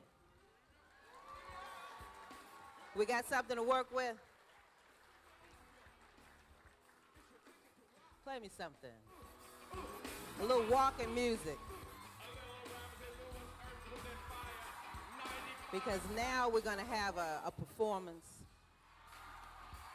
from this sister, and she is a heavy sister. She did the technique workshop yesterday at the symposium, and she had folks singing and coming up with stuff they didn't know they knew, and gave them a word, and then another word, and then another word, and then another word, and they had to come up with a piece, and they killed it. Some of them had never performed before, and she had them up, and we were all, it wasn't a dry eye in the house. We were like, it was phenomenal. She was born in Detroit, and then she's living in Atlanta. Bathsheba A. Rem, a.k.a. Queen Sheba. All right. Is a spoken word artist, a motivational speaker, a comedian, a bathroom concert singer, and founder of Poetry versus Hip Hop LLC.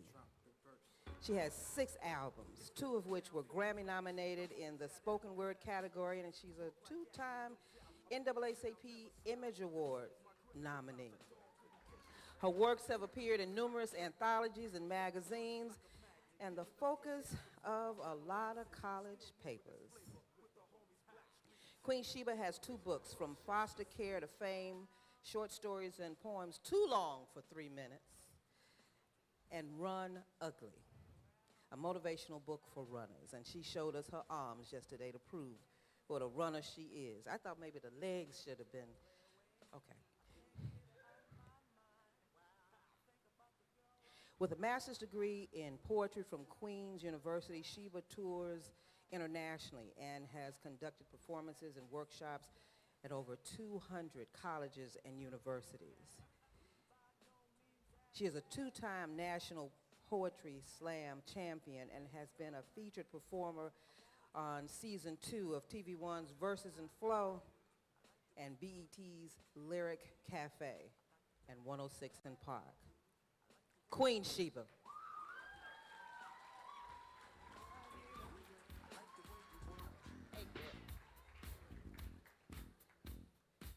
Okay, the legs are slamming too. All right, you got it.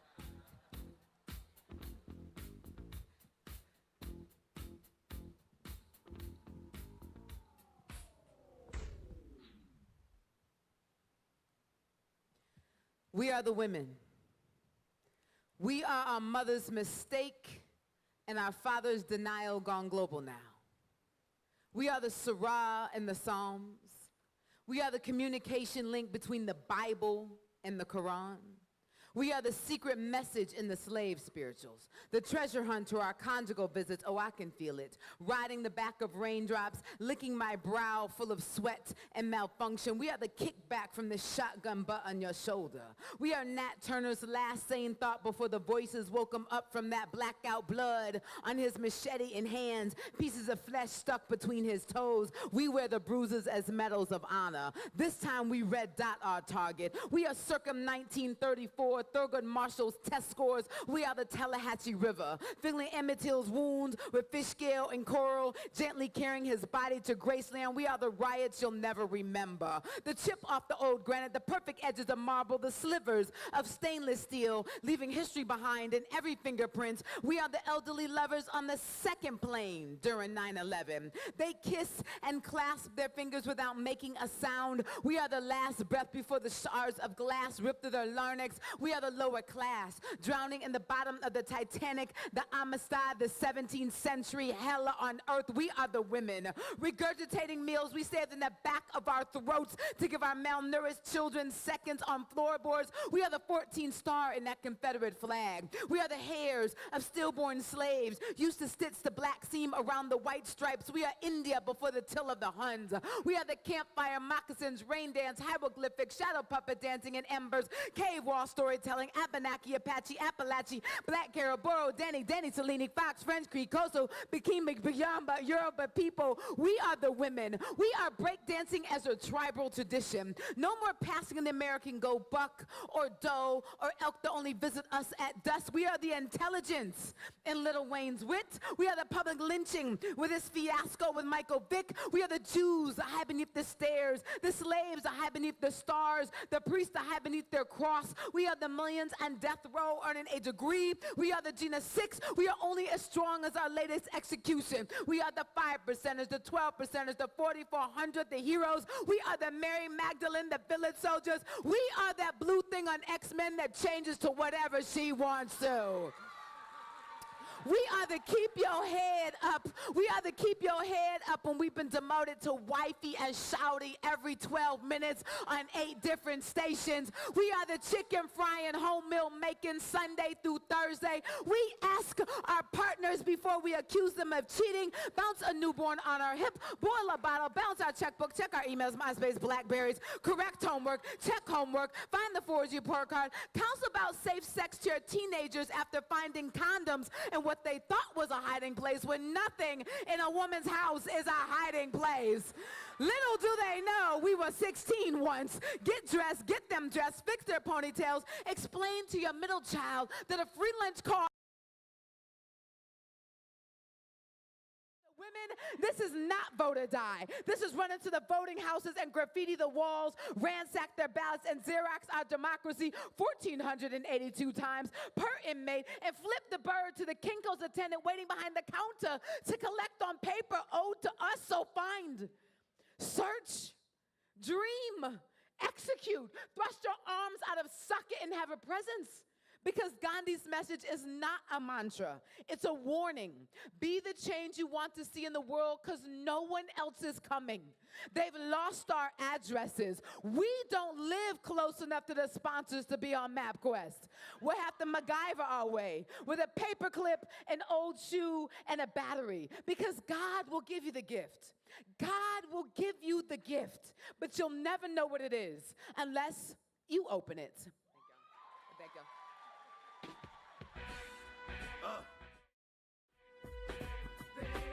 All right, we're ready. These counters are coming back mighty quick. Y'all some quick folks. That's good. That's good. All right, now, last category. This is the 25 to 35, and I got to tell you, when we started Poetry Slam, we had the first two categories that were, 14 to 24, and we had a lot of 25-ishes in the audience, and they said, excuse me, we want to be a part of this. We do this every day, right? So we've got them.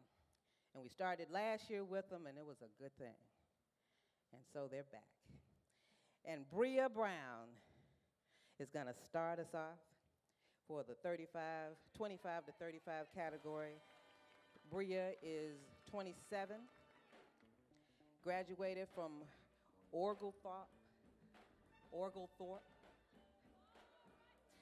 University. And the name of her piece is Memphis Gives. You can't make it, 'cause a feeble mind is in your way. No more tears do we cry, and we have finally dried our eyes, and we're moving on. Quiet is kept. No one tells her tales or remembers her stories from before they murdered our mockingbird on the second floor balcony. I guess Lorraine must thought him a phoenix, thought he would rise right from his own ashes like Jesus. I swear they died for the same reasons. Same sin, black. Same skin, preaching gospels to ungodly people who taught us how to pray to their Jesus. Quiet is kept. Before supper, you rinse your mouth with fluoride-filled waters. Spit is backwashed back down the drain to South Memphis from where she birthed her children, from between her delta, left behind deposits, rocked blues and jazz to silence as she waits for their father to come home from his mistress' house. Mama, we ain't forgot. We still speak the name of Mayat. They never taught us that, never told us the truth. Who dare demand daddy acknowledge his bastard children when him and his wife settle for comforts outside the city limits? Quiet is kept.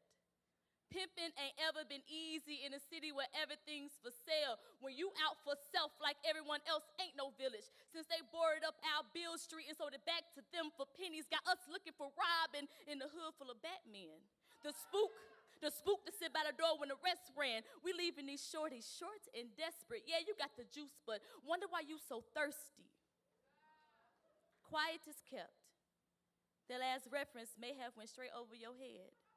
If you don't know your history, or Baba Sam Greenlee, a city full of history, and don't nobody know it, and ain't nobody telling, but we still selling fruitless dreams, rootless things. Maybe we should teach each other instead of competing. Share our stories so they can stop repeating. Keep quiet is kept, and we'll forget these things, and wouldn't that be a shame?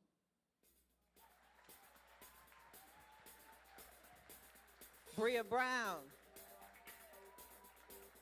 kicking it off. Shaft.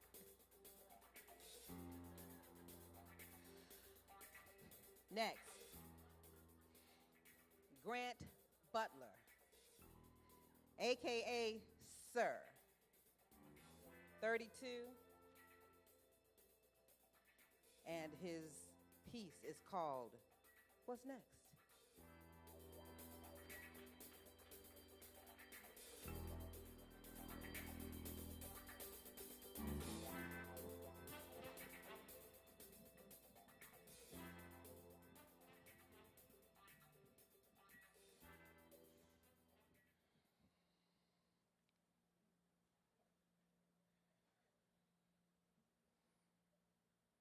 I had a dream that by any means necessary, we must be the change we wish to see in this world.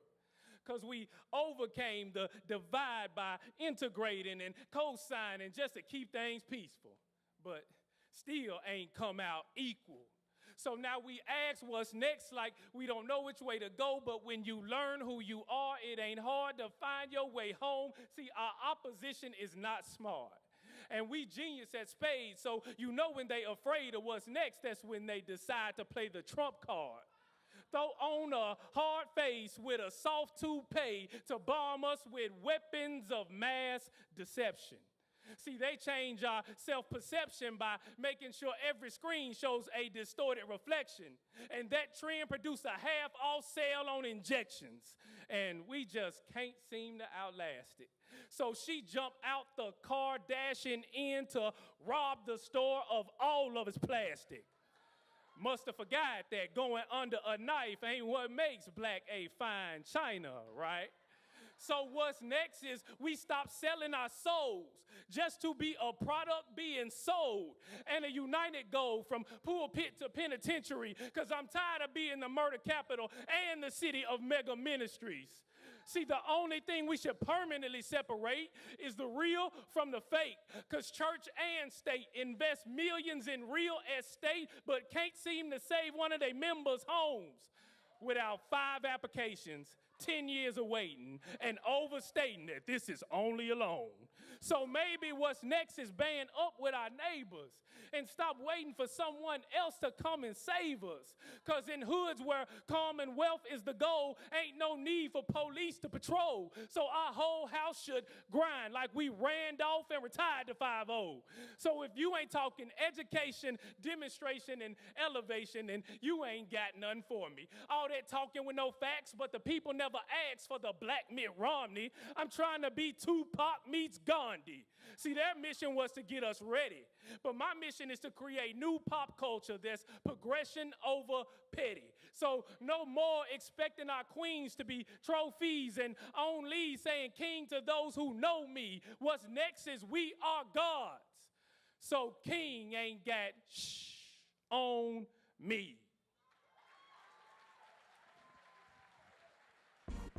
All right, sir.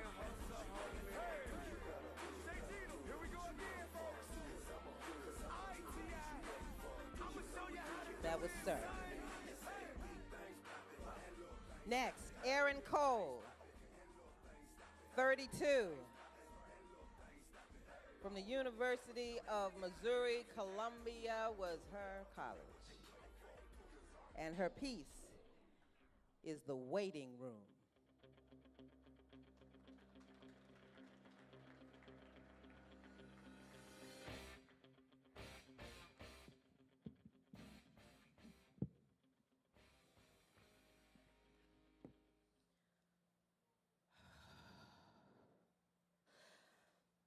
I think I'm dying. Don't you dare tell a soul that. They'll think you're lying. But my insides are corrupt. Infections running amok, my feet, my back, my arms, everything's at odds. It all started with my feet. Red like cinnamon, native sons and daughters. I stood on them for centuries until Columbus, well, he ripped me from their hands. And maybe I got greedy, but he showed me something I couldn't see. So I had to devise a plan. I put them on reservations. You understand. This way there were no limitations. My feet were now free to be as tribal as they wanted. And then this body became a new territory, rich with land to build and crops to cash. And that's when I started having this trouble with my back. Resilience unmatched, intelligence untapped, but decade after decade of dumping bags of cotton on my back. And now it's bruised, broken, eternally scarred from bitter lashes. I know what you're thinking about me. Abandoned feet, a bruised back, what am I good for? But there were still those that saw the beauty in me. They came from Mexico, Ireland, the islands, and Pakistan. They saw the beauty in me. You call them immigrants, but I call them my arms stretching wide to make $1 out of 15 cents. And then just like that, my feet and my back, that my arms started to give out on me. And that's why I'm sick, stressed, I'm out of ingenuity. There was one surgeon that came close to possibly diagnose my issue. A doctor called King. extremely well known for his studies on me. You know, I've been changing the world for years, but I can still hear his voice ringing clear in my ears. Mary, he said, you're too arrogant. If you don't slow down, God is going to break the backbone of your power. Said I must be born again. I think that's a synonym for becoming Christian. How dare him? I am a Christian. My birth certificate has God's name plastered all over it. My currency boasts in God we trust. What more does he want of me? I can't bring equality to all of us. Wait. Did they call for America? I guess it's time to face my fate.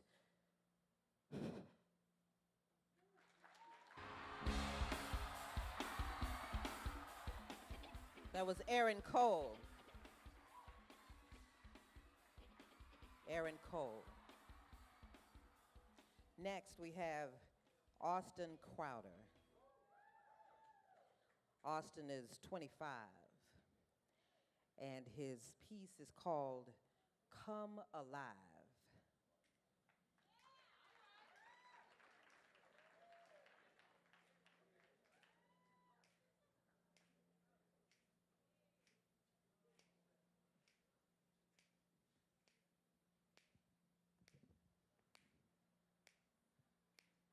Get up, come alive, find your motivation. Red, yellow, black, or white, no room for discrimination. Together, we've got to be the change, restoration to this nation. Get up, come alive, find your motivation. This is a verse for the diverse, a hook that won't overlook the racism that lingers, the destructive power play at the tip of our fingers. Why is every Arab man considered Taliban? White man call the black man brother, but still treat him like an other. White man calls himself by just one name. What about the heritage from which each white man came? Asian Americans are overlooked and underheard, called bookworm, study nerd, trapped in categories absurd. They send the Mexican to the field to be worth only what his hands can yield. It's sick, and we're quick to deny the prejudice in our own eye. Differences are unappreciated. Worthwhile adversity is hated. The struggle to reconcile not considered worth the while. But the problem with that is the starting ground is not flat. They say man, woman, gay, straight, black, white, it doesn't matter. Any person can climb that ladder. But I'm afraid that's not true. It does matter that I'm different than you. It is unfair when I'm sick of that ignorant stare that acts as if we all had the same opportunity, as if one black president could bring equity, since antiquity, iniquity has reigned. If you think we're past that now, you're insane. Get inside my brain and see the world the way I do. You can't, because we each only have one pair of eyes to see through. So don't act. You don't understand, and that's a fact. Now, we are all kin, but the struggles of vanilla skin aren't paper thin, so don't write on them your own vision, but listen. Then, be the change, rearrange, be transformation, sway this nation, be love, not greed, because we all need so badly to be freed. Nothing is guaranteed, but it only takes one seed to grow a whole tree. Only takes you to guide me. Only takes you and I to make we, and we could bring a change to this whole city.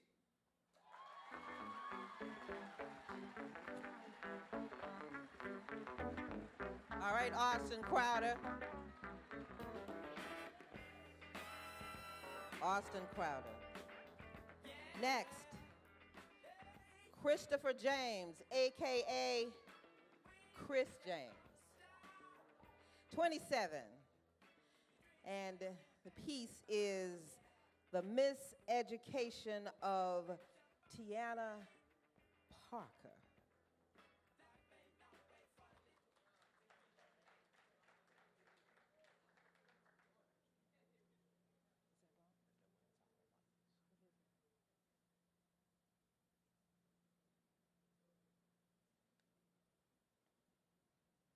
Okay. Dear Black people,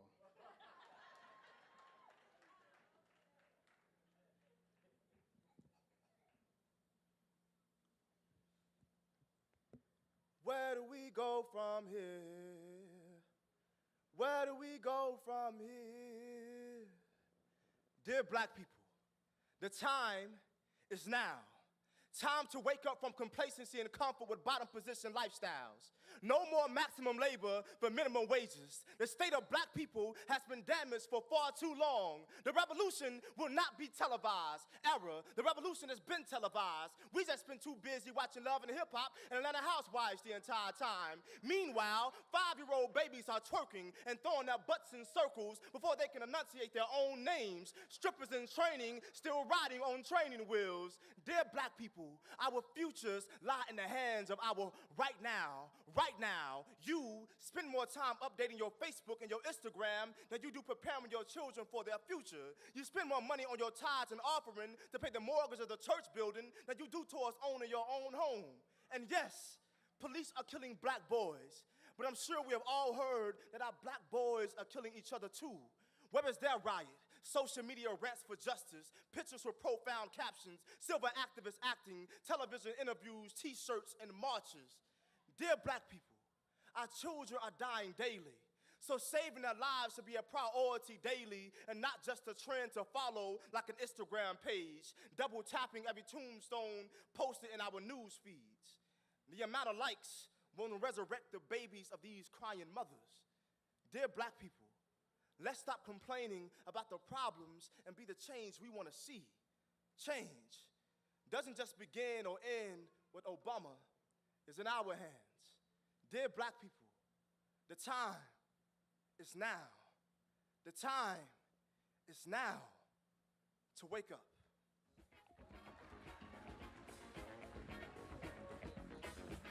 All right, Chris James. Now, you all did get that was Dear Black People, right? All right. Next, we have John Kidd, AKA J Kidd, 31. And the name of his piece is Rebuild the Foundation.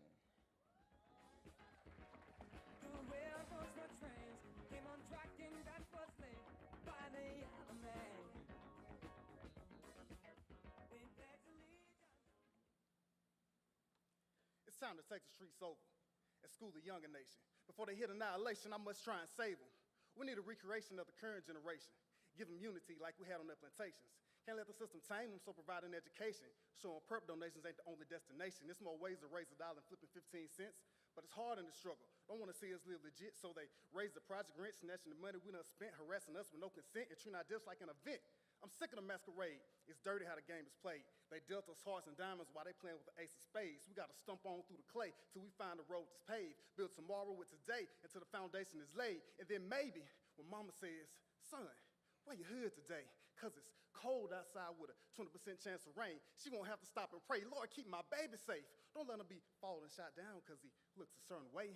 And son, stay out the street, stay in the proper walkway, and if a cop stop you on the way, for God's sake, just obey. We got freedom of speech, but understand. Nobody really cares what you got to say, so just raise your hands, be cool, and for the moment, just participate. And maybe he'll respect your space and leave you a little air to just breathe. And maybe I can rest today with my mind a little more at ease. And maybe she won't hear, Mom, stop tripping. I walked this strip 1,000,000 times. Besides, I just be chilling. See, in his mind, he's at a stage where ignorance prevails, daily falling to the stigmas of being a young black male. I think if Trayvon could return just to share a couple words and maybe help to ease and understand the language of the unheard, he might say whether polo, slacks, or hoodie, or a small sag up in my pants. I'm still a young brother whose surroundings made it hella hard to advance. See, I'm confused about what's cool because I'm constantly judged from countless views. End of the day, none of that matters, just as long as my peers approve. See, being a teen is about being a little bit of everything you see. Growth comes slow, and I ain't learned yet to just be me. Unfortunately, that chance I'll never get, but don't have your mother crying next. Learn when and what to act with respect and know when to take it when the system don't give it back. I shared a tip for Trayvon, Mike Brown, it's too many names. Tamar Rice, whether the situation was right or wrong, the end result soul went right, but we gotta stump on through the clay till we find the road that's paved. Build tomorrow with today until the foundation is laid. It ain't given, we gotta take it. I mean, grab the chains and break them, show each other we gonna make it, and rebuild the foundation.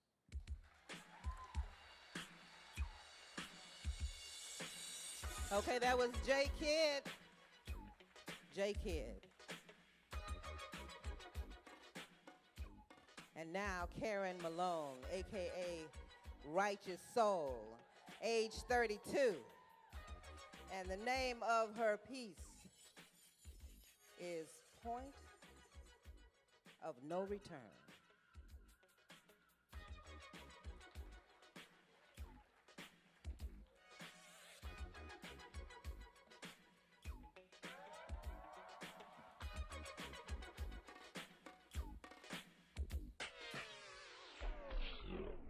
There's no place like home. There's no place like home. Dorothy, tell that to the homeless. Rome wasn't built in a day. Tell that to the people who spent the last 50 years roaming, yet have never seen the promised land. If you can't admit how discouraging that must have been, you're not being honest, man. So let's keep it 100 then. I spent $38,000 on student loans because I refused to lower my expectations for higher education. We get into debt to get out of poverty because ain't no such thing as a free lottery. Let's keep it real. Where do we go from here? Absolutely nowhere if we're just going to get there and sit still. You know how folks get when it gets real. They complain and take a seat on the fence like the bus is filled. Rosa didn't just sit down because she had on heels. Righteous, keep it family friendly, but what's the use? Because ain't nothing friendly, fam, about a noose. Brown souls die early because of how powerful we'd be after graduation. That's the true meaning of brown versus education. They killed an innocent man because progress was going to be such a devastation. That's why I care less about Golden State and more about state senate, because some cops don't care about your windows as long as your face tinted. But I show all cops respect, and I never play the race card unless someone put it in the deck. It's an eternal defeat. Humanity's been tricked for so long, we forgot how to treat. This life isn't all sunshine. It's ugly to say the least. So don't paint these kids the beauty and leave out the beast. Some of y'all need sobriety tests because y'all are straight out of line with these Free My Homie t-shirts and Free My Homie signs, like your homie didn't just commit in prison my homie crimes. I'm angry because 50 years later I turned on the news and couldn't tell what year it was.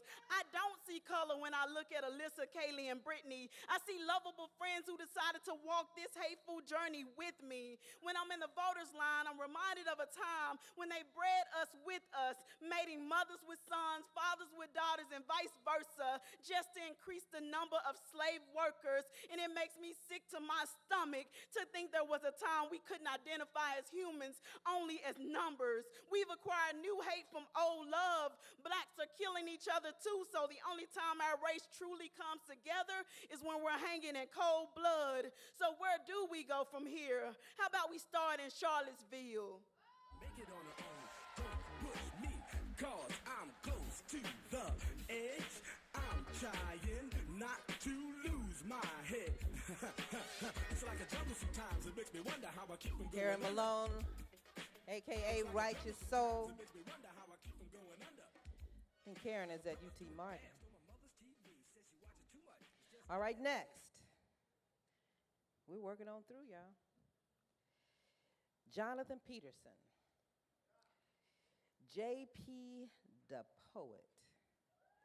30 is his age, and his piece is We Head Black to the Future.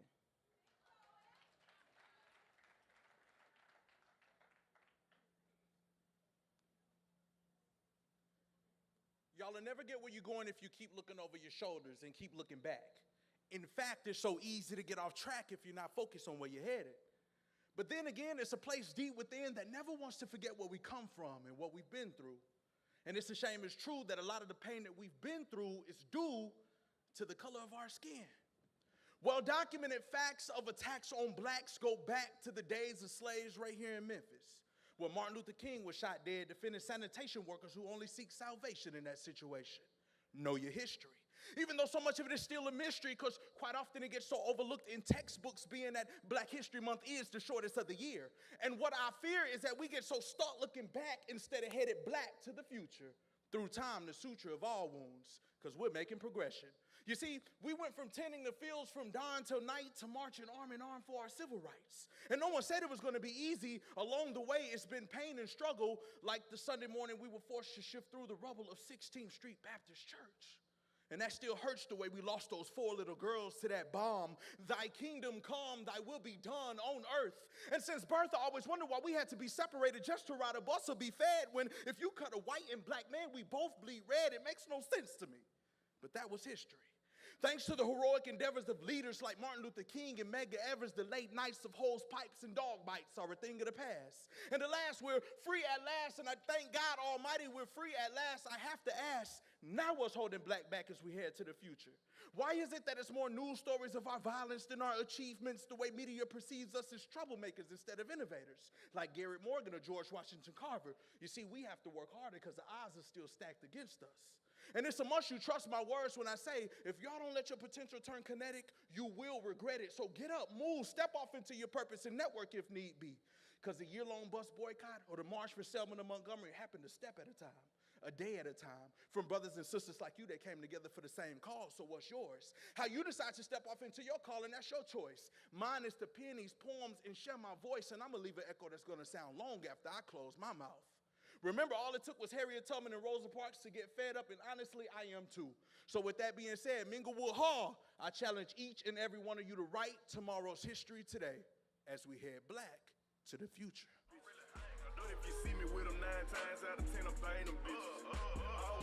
All right, JP, the poet. JPDA, poet. Jasmine Smith is next, AKA Jaded Beauty. She's 27, and the name of her piece is Starvation of a Culture.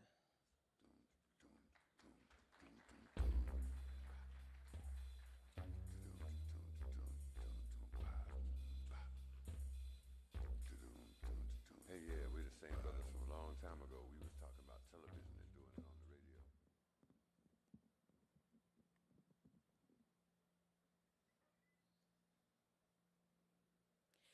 I don't want to be the next outline of chalk, gunned down by a fearful officer who thinks I fit the description. I don't want my blood to stain the next sidewalk. My DNA, now a trademark of conviction. Cop was left with no other decision, had to permanently remove my existence because his ignorance has a stench too strong. I now seem to be filled with fear whenever I hear sirens blaring, eyes keep staring at my rear view to see if it's me he's trailing, heart rate increasing, sweat glands inducing, large amounts of fluid from my pores. And until that sound becomes faint, I continue to anticipate being the next hashtag or retweet followed by an acquittal or not guilty verdict. Now, I'm sure this isn't the first time you've heard this tales and recaps of similar verbiage, maybe a slight difference in wording, but the end result remains the same. Now, I could go on to name the countless victims that have been made into martyrs, but that song has sort of been sung too well to forget the lyrics. Wishing anxiously somehow to change the station, but regardless of frequency, those wavelengths broadcast with intensity the same song in different cities, but we shall overcome someday. See, we've been singing this tune for centuries, wading in the water to outgrow the scent of we adopted a paralleled reality, and somehow the picture still doesn't quite fit the frame. So where do we go from here? When still being conformed by fear and hoping there's something left for us to commandeer, still trying to persevere with our knees falling on tone-deaf ears, no one taking the time to wipe our tears, so we create a river of sorrows. With enough depth and current to swim in, knowledge, wisdom, and courage for our school of fish to feed on, giving our malnourished souls some true sustenance to breed from so that we can stop being the victim of a society and system that was Willie lynching well before it was ever a syndrome. And I just want us to stop pretending the isms will disappear. With racism in full effect and an impoverished system that still neglects but willingly takes a stand to protect that line of divide that liberty rings. I just want to be the new sound that liberty brings. The voice that rejoices when liberty sings. The body that stands for liberty in more than just that New York imaging. The allegiance that once held true in every classroom until that was censored too. Placing my hand over my heart that beats these truths to fight until I see liberty and justice for all.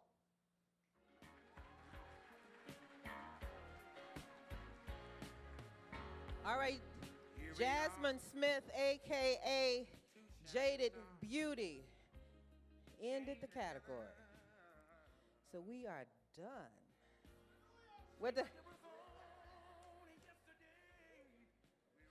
not getting ready to have church up in here. We are done. Didn't they do an extraordinary job?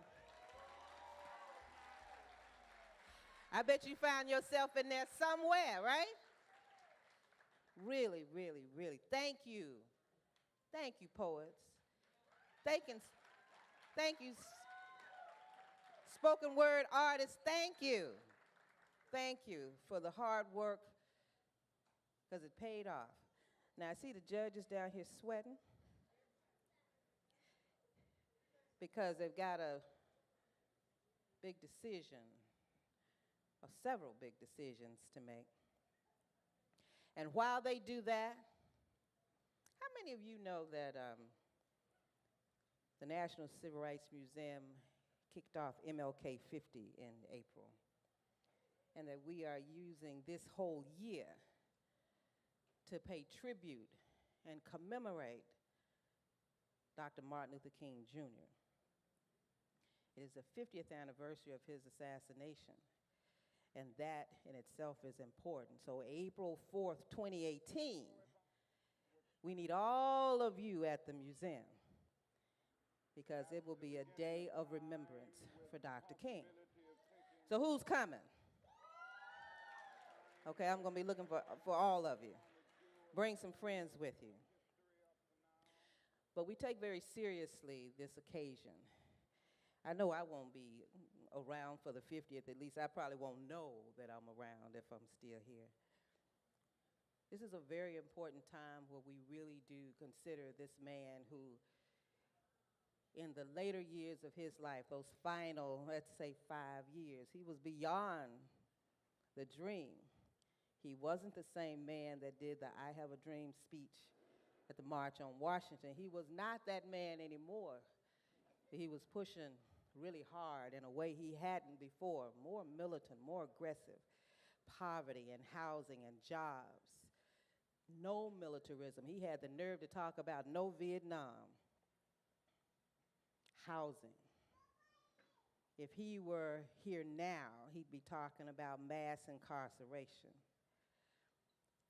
So we want to make sure that we are in line with what Dr. King was fighting so hard for in his last years. And these poets have really reflected all of what MLK50 is about and put some things in your head and something to think about. So again, we thank you. Now, we've got some really, really, really hot performances coming up. Okay, so Sebastian Carson. This young man has been with us for a little while. We fell in love with him. In fact, he entered the first Drop the Mic Poetry Slam, and his piece was too long and wasn't on topic. But it was so good that I said, Sebastian, you can't compete because you didn't follow instructions. But we want you to perform because you're good. And so we had him as a special performer and not participating as a finalist in the slam. And we have kept up with him since then.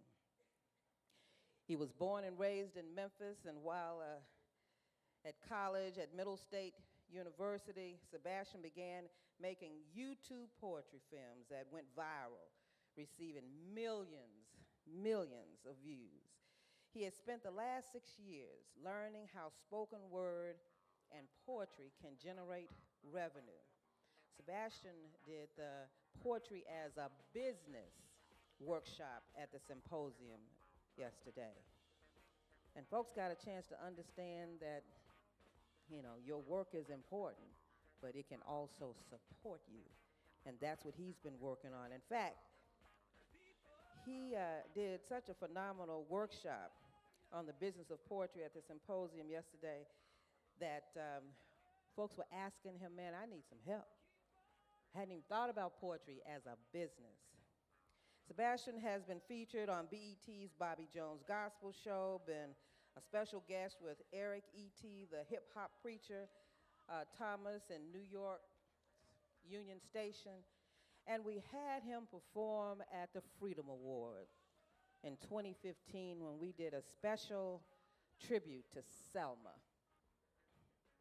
I bring to you Sebastian Carson, and he is accompanied by vocalist Jay Buck and DJ Singfield on the guitar. Let's give him a listen. When it comes to poverty, there are a lot of stories that sometimes get blanketed because we talk about poverty as if it's just a thing that is going on in certain neighborhoods, but poverty have stories to them. And so tonight we're here to present to you the stories of poverty, reaching out of poverty. We are a generation of people that stand on the back of ancestors that did the best they could with what they knew, and for that we should be proud. We should be proud to know that on our behalf that they wrestled with questions, and these were no easy questions that they wrestled with.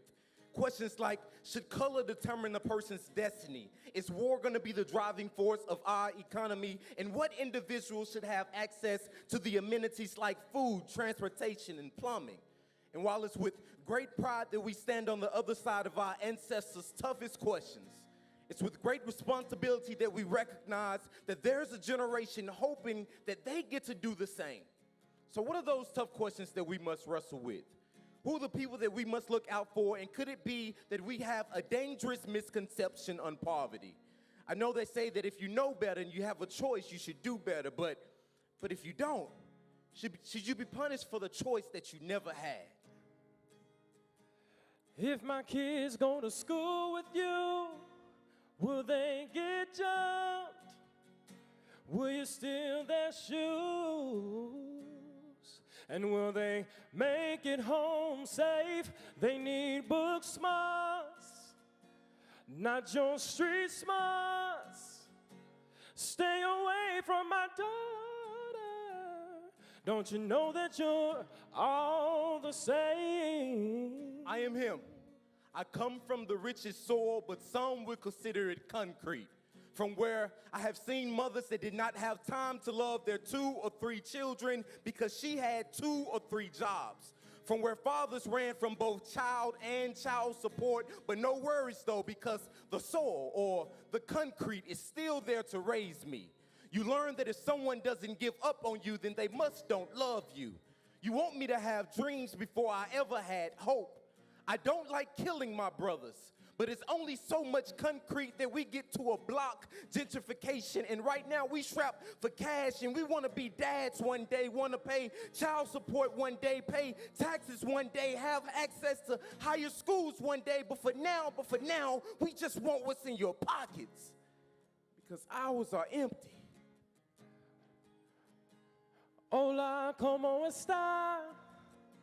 Can you speak English, please? How many jobs will you steal today? In my body, oh, I think I'll call immigration. Illegal alien. And then build a wall so you can't swim back. I am here to work with you. I am not here to take from you. In fact, oftentimes I'll work the jobs that most aren't willing to do. And with the money that I get from those untouched jobs, I take and I put back into your community. I want to be considered a law-abiding citizen like you. Considered human one day like you, but they call me illegal and then they call me alien. Home for me is nowhere, but for now, I'm lucky enough to at least call home now here. You see, my cousin has recently been deported. I actually have my visa, but he has been deported with no specific plan to due process, although he has not been yet convicted of a crime. You see, I need your help But the help that I need from you is not a handout, but just a realization that my hands are just like yours, wanting to build up this American dream just like yours, take us out of poverty just like yours. But all you want me to do is take my hand and keep them on the other side of your wall. Pick your head up in my class. I know you heard the bell ring. That means you're late once again. I think I'll call social services to come out to your home and see what's going on. Stop making excuses for yourself. When the last bell rang yesterday for the dismissal of school, this is when my day started. I've learned that I don't wait on the curbs like the other students because there's never a car that ever arrives for me. I learned to quit waiting a long time ago. I march home to the neighboring school to pick up my younger brother where he has learned to wait, but for me. I escort him between heavy patches of gang recruits, drug activities, and black holes where black boys with black imaginations go bye-bye and come back with bang-bang and basic boulevard business. And it's through these conditions that we march side by side. I will make sure that he gets home, that he bathes and does all his homework, and when he asks where mother is, I will even lie for her, for mother, or for him, for brother, or for me, for myself. But either way, I will lie, and I will say that she is coming home soon, although I know she had to work tonight, so that means that I have to step up. I am only in the 8th grade. I get to school the next day. I put my head on my desk. My teacher walks up to me and asks, "Why are you always looking tired in the morning? Don't you care about school?" Boy, where you going this time of night? Pull your pants up.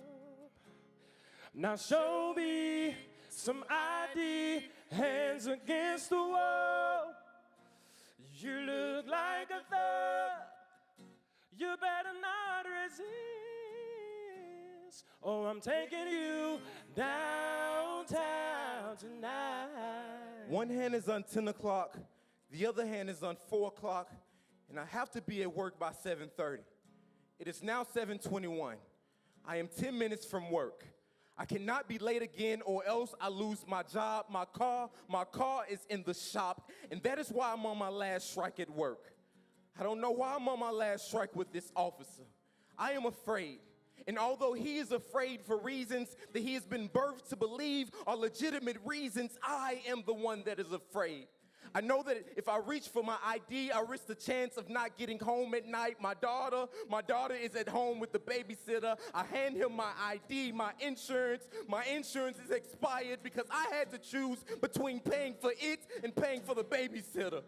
I know that I have to make it to work if I must put food in my baby's belly. I know if I must make it out of this situation, if she is still to have a father, I know what to do. I've been trained for this moment since I was a little boy. They've been telling me don't reach. Since I was a little boy and with my grades, they said don't reach. Your grades, don't reach. Higher education, don't reach. Way out the hood, don't reach. A better life for yourself, don't reach. Officer, I know what to do. You don't have to pull your gun. I've been trained for this moment all of my life. As a product of poverty, they have been subliminally telling me, do not reach for anything too far. How dare you think that you can be anything? Officer, I know what to do. You don't have to shoot. You don't have to shoot. I've been trained. I'm sorry. I'm not going to reach since I was a younger boy. I am a product of poverty, and as a product of poverty, they have been telling me, don't reach. Officer, I know. Got more bills than money, but I still know. I also know that sometimes it's the people that's going through poverty that have found a way to keep a smile regardless. The people going through the toughest situations, struggling, are able to remember that King had a dream. Are able to remember that though it may be tough right now, that there's always tomorrow. But we have a question for you. When you were down, when you saw someone down, did you see them care? Did you help them? Did you remember the times that you needed the help? Because where there's a you, there's a way. We don't have to worry about poverty. We don't have to worry about everything being in despair, because as long as there is a you, there is a way. I am hopeful today because there's a you. And so there must be a way. But the thing is, the people that's going through poverty don't need pity. They don't need pity. At the end of the day, they just need love, just need someone to pick up the phone and say, how are you doing? Say, I saw a position that may be perfect for you. Say that I've seen some new opportunities for you. That is all they need sometimes. Just your love. And so for you willing to be able to give love, thank you. Because you're the ones that's helping us to drive the dreams forward. Martin Luther King's dream died in this city, not for it to die, but for us to pick it up and drive the dream forward. Each and every one of you are in here today on a Saturday night listening to the voices of the consciousness, and these are the echoes of Martin Luther King. And so you are the reason that we have the opportunity to drive the dream. I know I've got more bills. Take it away, guys. Money, but I still know how to smile. And while I'm down here struggling, I know pain only lasts. At the end of the day, it only lasts for a while. It doesn't last forever. And so if you've ever been in these positions before, if you've ever been one of the stories, the little girl who teacher believed that she was just lazy, the police officer that believed that the man just wanted to quit, the Latino person that believed that they just wanted to have a job, are you hearing the stories? We have to keep the dream and push it forward. Thank you. Where there's a you, there's a way.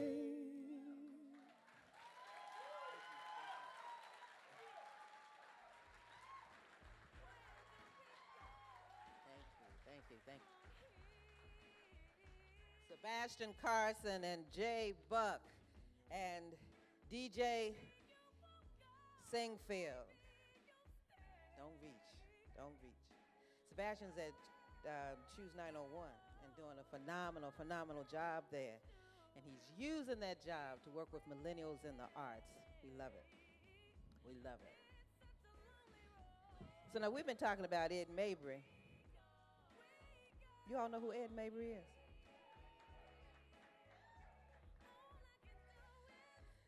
We are so glad to have Ed Mabry back.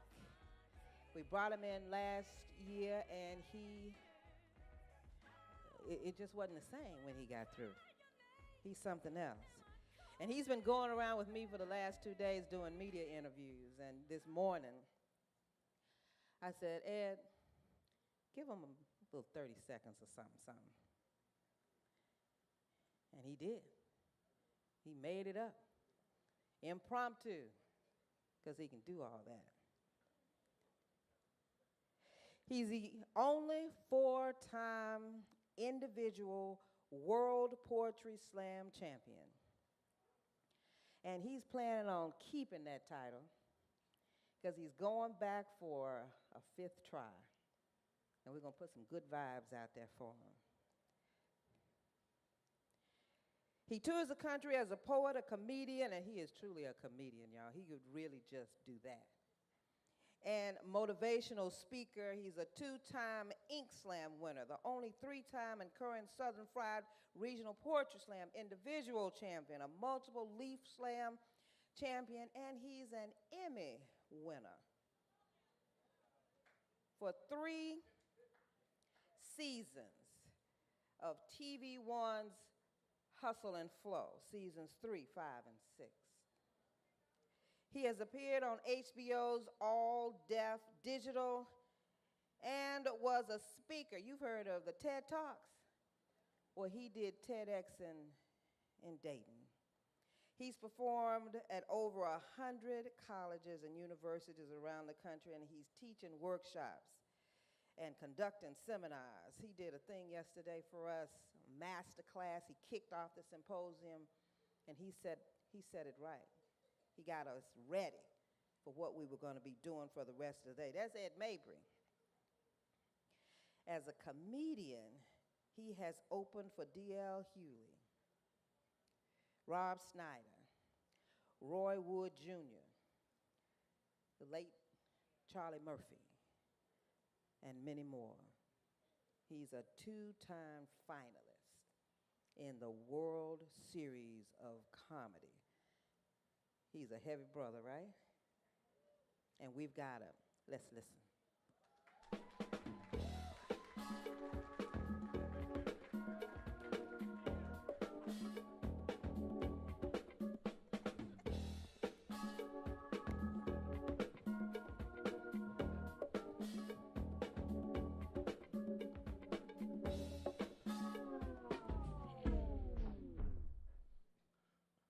Memphis, how we doing tonight? We all right? All three of us, we still awake? Memphis, how we doing tonight? We all right? This side sounds like they popping. This side sounds like they didn't get no drinks at the bar. We'll try this again. I don't perform anywhere I don't feel at home. I've never been in the Minglewod Hall, so I need to feel at home real quick. And we're going to go ahead and, keep this thing going so we get to the after party. No? Okay. The after party's at the nearest Bojangles you get to. Tell them I sent you. Nah, so I'm gonna ask how we doing tonight. Are we all right? You're gonna say all right. That is spelled A-I-I-G-H-T. I don't care how smart you think you are. That's how it's spelled. That's how you're gonna say it tonight. It's all right. Look at your neighbor. Say, neighbor. I don't know about you, but I feel all right. Look at your other neighbor. Say, neighbor. I think my other neighbor was lying, but I feel all right. Now, let's try it again. For the Drop the Mic 2017 Poetry Slam, how we doing tonight? Are we all right? Rolly with a dapper ranch. I already got some designer to hold on my pants. I just want some ice on my wrist so I look better when I dance. That's my music for my other show, sorry. I ain't wearing my thongs, so we ain't gonna do that show tonight. All right. Well, I did, but that's a whole nother. I got my Bruno Mars pants on. We can't do that show tonight. There's cheerings in here, and we doing this for peace and love, and I might start a riot. All right. Let's do this poem and get out the way. We'll stay thematically along with what's been going on. So there's that.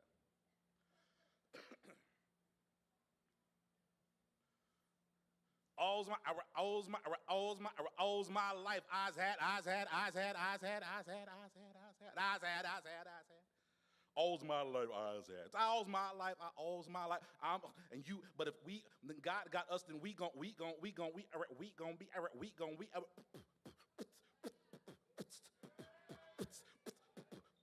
I'm gonna be humble. I'm gonna be humble. What you want? You a house, you a car, 40 acres and a mule, a piano, a guitar, anything. My name is Lucy, I'm your dog. Man, you could live at the mall. You could live at the mall. You could live at the mall.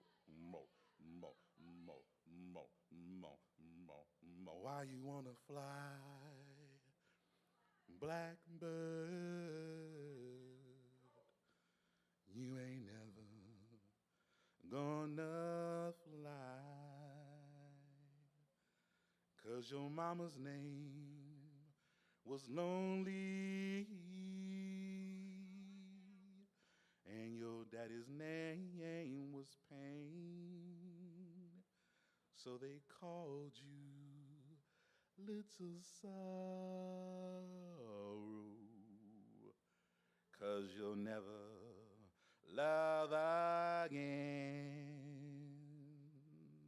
So hello, hello, hey, hello, hello, hello, hello, hey, hello, hello, hello, hello, hey, hello, hello, hello, hello, hey, hello, hello, hello. Hi. Hi. How y'all doing? Good. Is that 4? Thank you. I'm 4 years old. I got a riddle. Well, actually, it's a question. You ready? Okay, here you go. What's Wonder Bread so curious about? What's a recession? Why my mama tired that time and she say she tired because she got a recession, but then she say she ain't want no recession, so she ain't want it. Then what she take it for? I got another question now. I'm 6. there'll be a man in front of our house sometime, and he smelling and look really crazy, but he said I got his eyes, and he my daddy. But mama say he allowed inside the fence, though. What's a junkie? I'm 8. I cut grass in the summertime to help my mama out with bill money.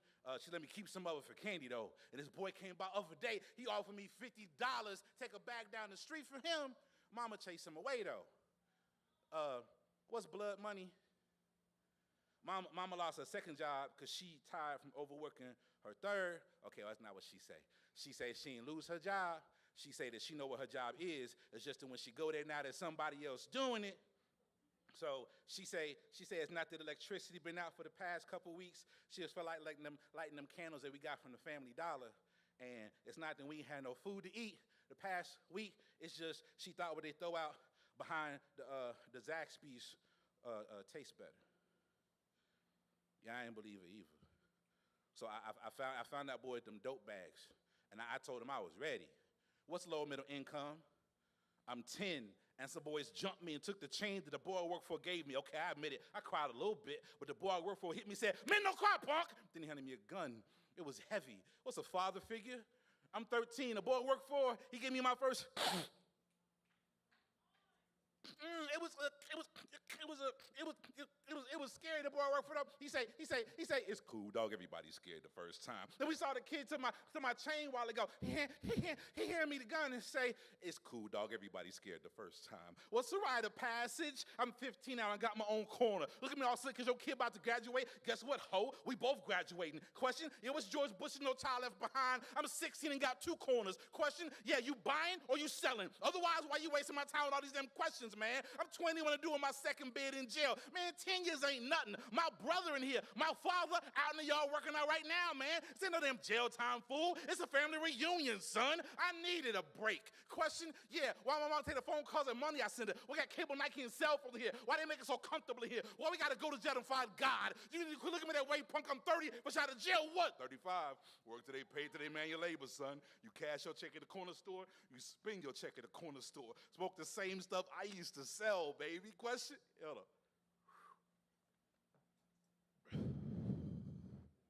Yeah, what's quarter to child support? What's an ulcer? What's no health insurance? What's a homeless shelter? What's I'm sleeping homeless in a cardboard box on the same corner I used to sling from, man. I'm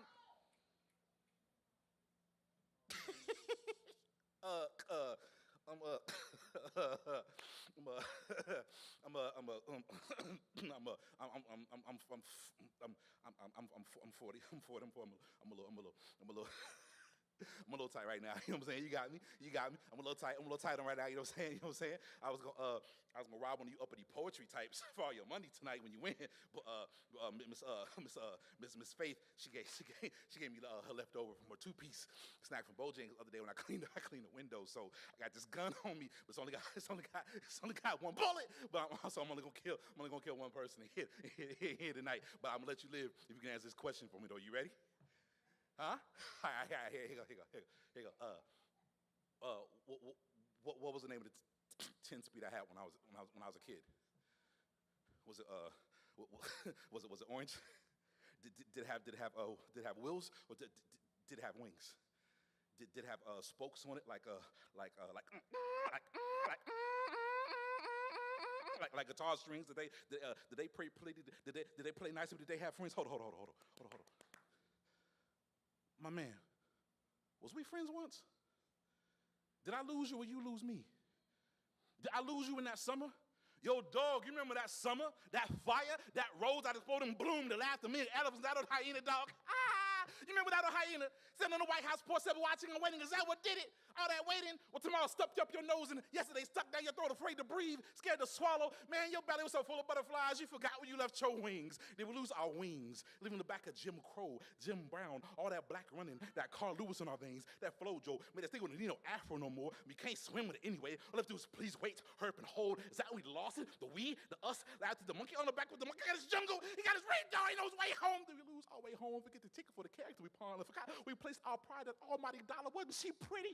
In a new green dress and face job, I got questions. Why the dollar bill saying God we trust? Which God where? Where's my legacy? How come all my daddies look like deadbeats? Why my mama tired of times? Because she dead. Why the drugs so good, so sweet, so understanding and massaging my temples? If I hit the crack rock, the baby aspirin, LSD, the heroin, all those honest arms and rape veins. When Jesus coming back? I'm tired of being tired. How come I can't hear the Wells gospel no more? Who stole my ocean? Who stole your perfect circle? How come all my suits is deaf black and every car come to pick me up looks like a hearse? I'm just 4 years old.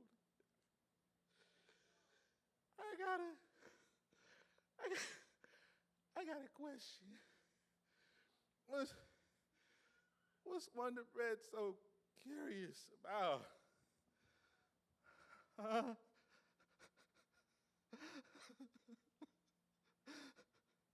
Why you wanna fly, blackbird? You ain't ever gonna.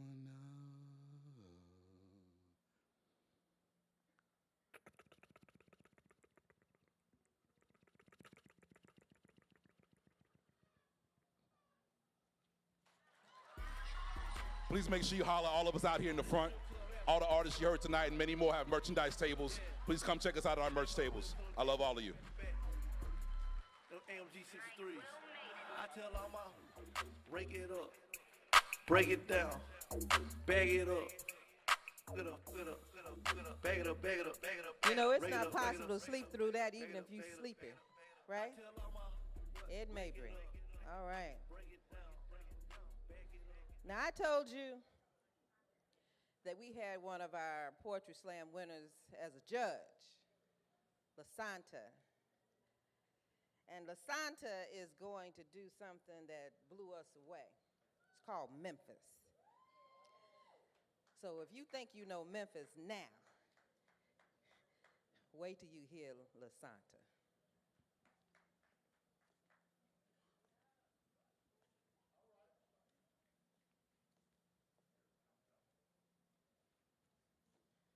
Hello, everybody.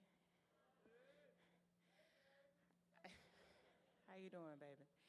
I have a love-hate relationship with my city. I'm going to attempt to use my art to express that.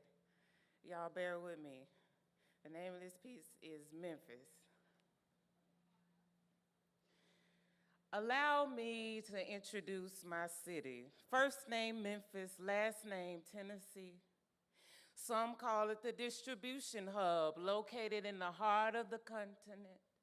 I call it the land of the dead, stained with the blood of my ancestors. Let my guard down, now I'm in my sentiments, but look where the time went. It was only 150 years ago the land was occupied by indigenous folk.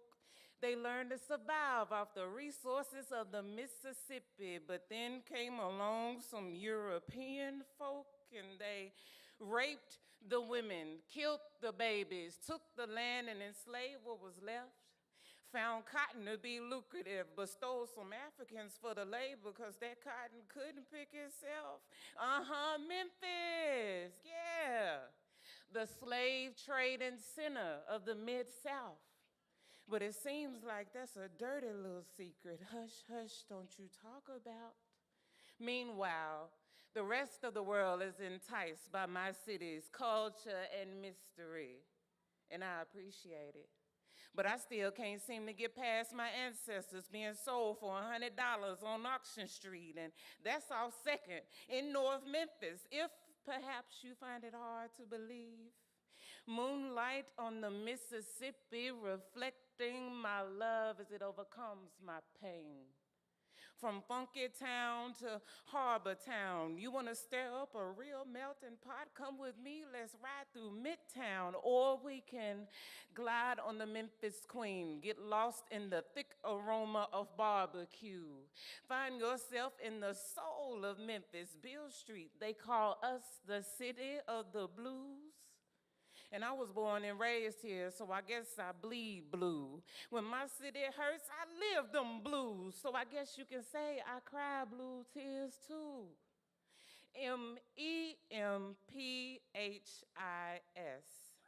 I think Superman should have had an M on his chest. So if he moves back to Krypton, he'd be full of regret, and probably a Bluff City winter would make him upset, but soon he'll learn that Memphis weather is as unpredictable as it gets. And in the summertime, he'll bring Lois and fly her over the sunset to see the grizzly bears, blue tigers, and red birds. Then he could take her to Graceland or Voodoo Village, whichever she prefers. Then he could tell her, baby, this place here be mysterious, and I'm sure she'll concur. Now, I know her history ain't pretty, but this place here be my city. And I searched for similarities between here and Memphis, Egypt, and not surprisingly, I found many alike. Memphis, Egypt used the Nile River as a source of water, food, trade, and distribution. Memphis 10 uses the Mississippi as a source of water, food, trade, and distribution. Memphis, Egypt was an ideal location for strategic position in Egyptian warfare.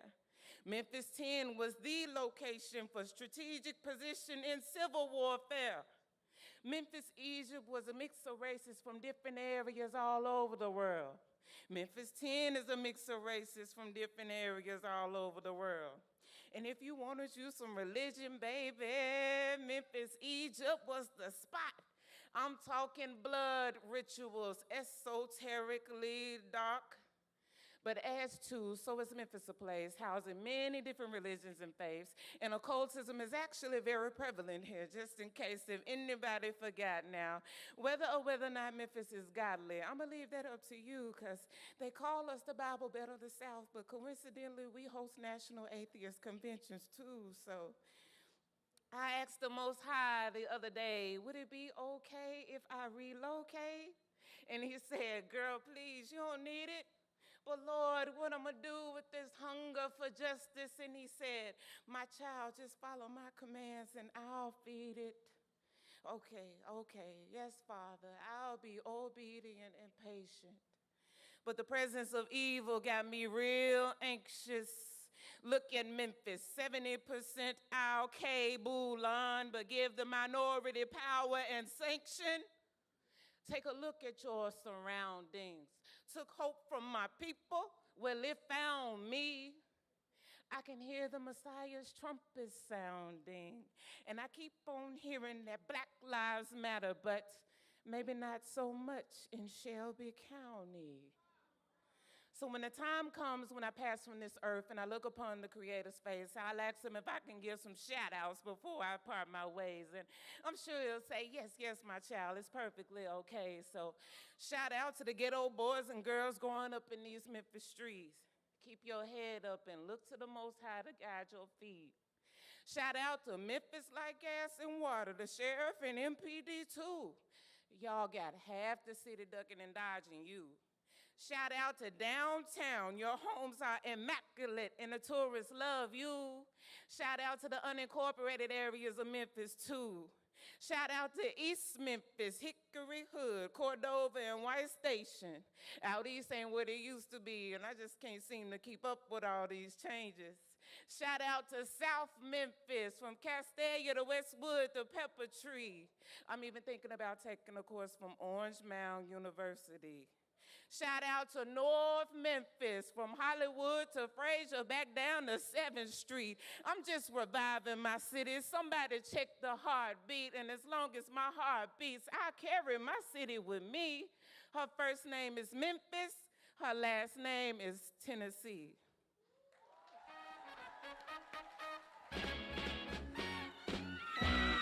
All right, Lasanta Teal Jones, first name Memphis, last Tennessee. Do you all know that we announced our Freedom Award honorees this week?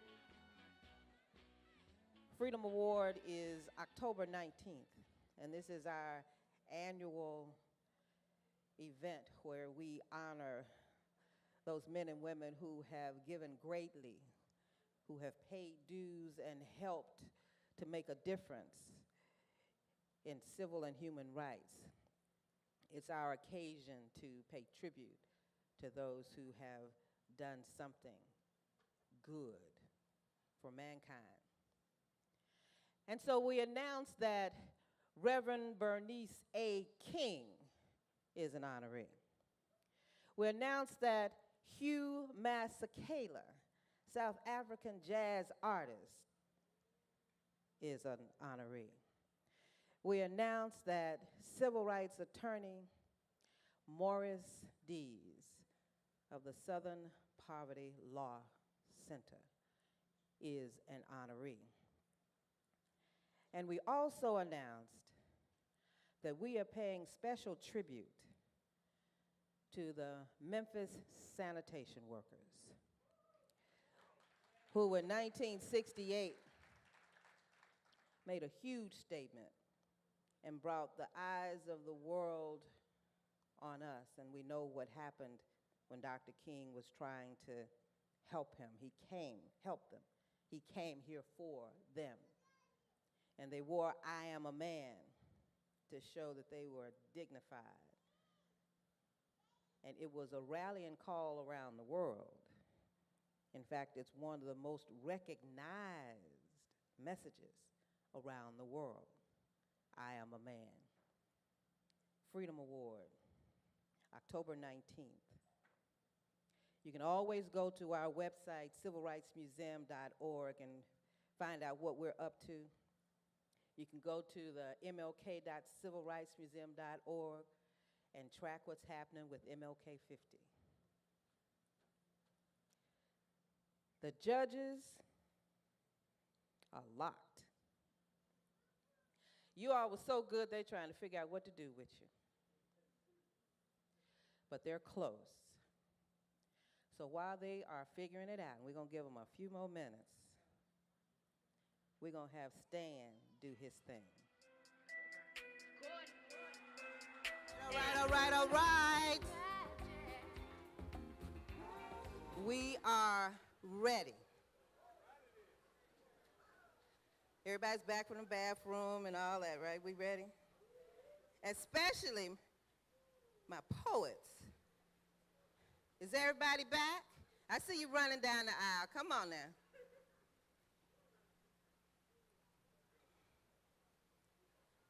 The judges have deliberated, and they have made some decisions.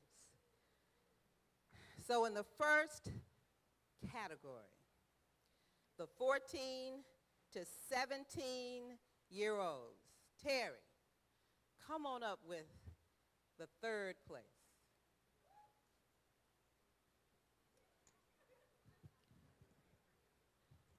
Third place in the 14 to 17 category is Michaela Taylor. Michaela Taylor, $750. Michaela, come on, all right. Congratulations to Mikhail. Step right here. Stay in the light for me. Second place, 14 to 17 category. Janae Kelly. Yes, Janae Kelly.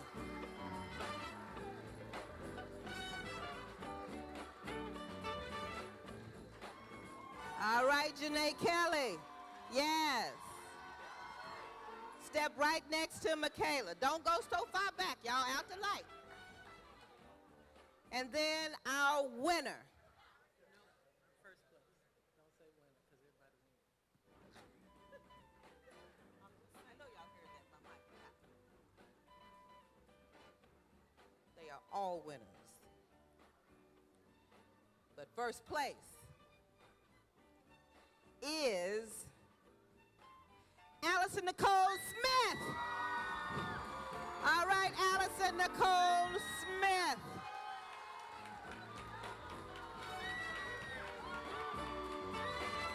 Yes, Allison Nicole Smith, winner of the 14 to 17 category. I'm gonna get out the way so you can take. Come on, you three, stand right here so they can get a look at you. Yes, yes. Y'all got these things all kind of ways. There we go. Excellent, excellent, excellent. Okay.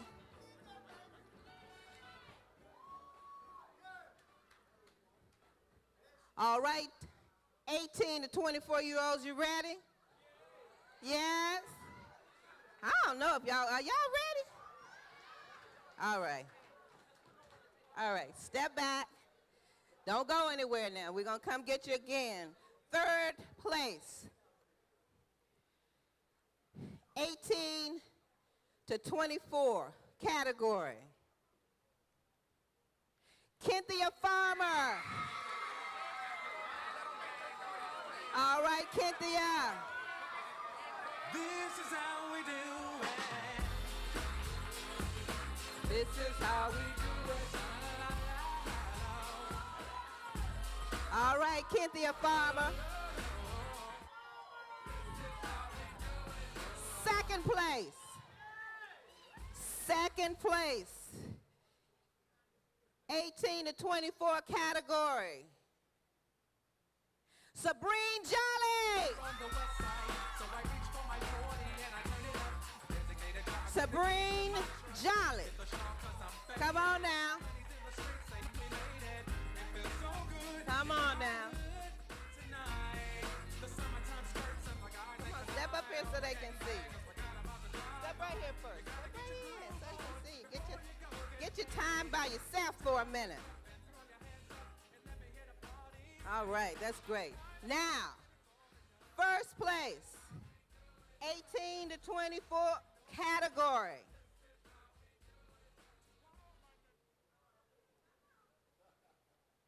Jashawn Powell.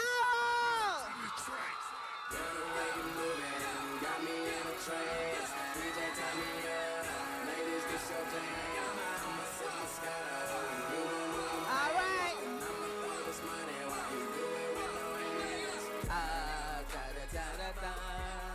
Yes.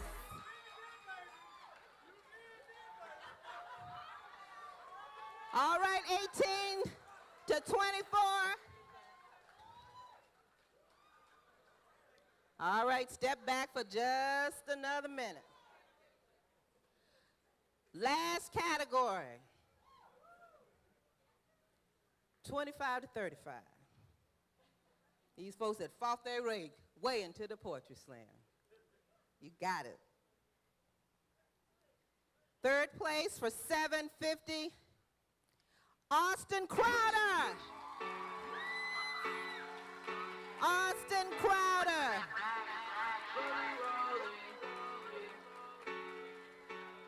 All right, Austin. Come back, Austin. You're running too fast. Step right here, let them take a good look at you. There you go, get into the light, baby. Second place, 25 to 35 category.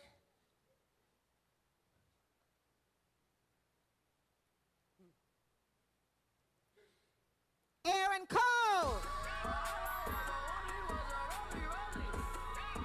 Aaron Cole.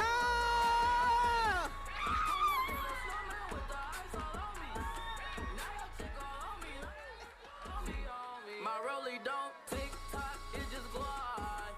Keep staring at it and you might go blind. I be moving clean, I don't even try.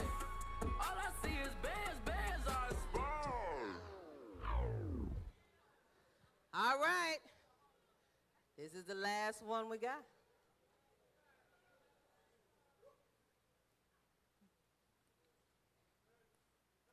Karen Malone!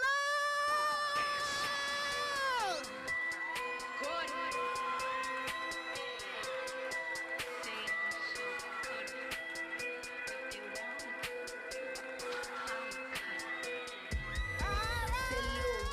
You can with me if you wanted to. These expensive, these is red bottoms, these is bloody shoes. Hit the school, I Come can on, get take your place in the middle. Come on. Choose, and I'm quick cutting off, so don't get comfortable.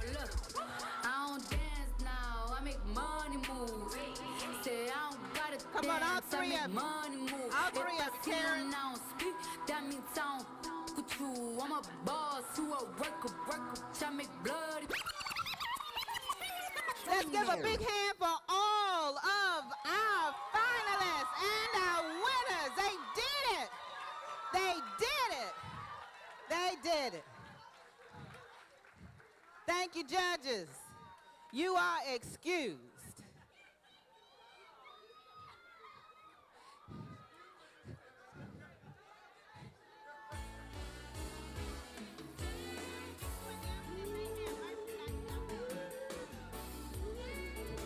So before you go, now I'm gonna give you a chance to do, I know you're gonna be tweeting and FaceTiming and Facebooking and everything, Snapchat all the way. But we've got some phenomenal stuff in the back you need to take a look at. Our artists have all of their wares. The museum store has, if you like this shirt and some others, Black Lives Matter, take a look and support our artists in the back. Thank you so much. Thank you so much. You're a great audience. Thank you so much. We'll see you next year.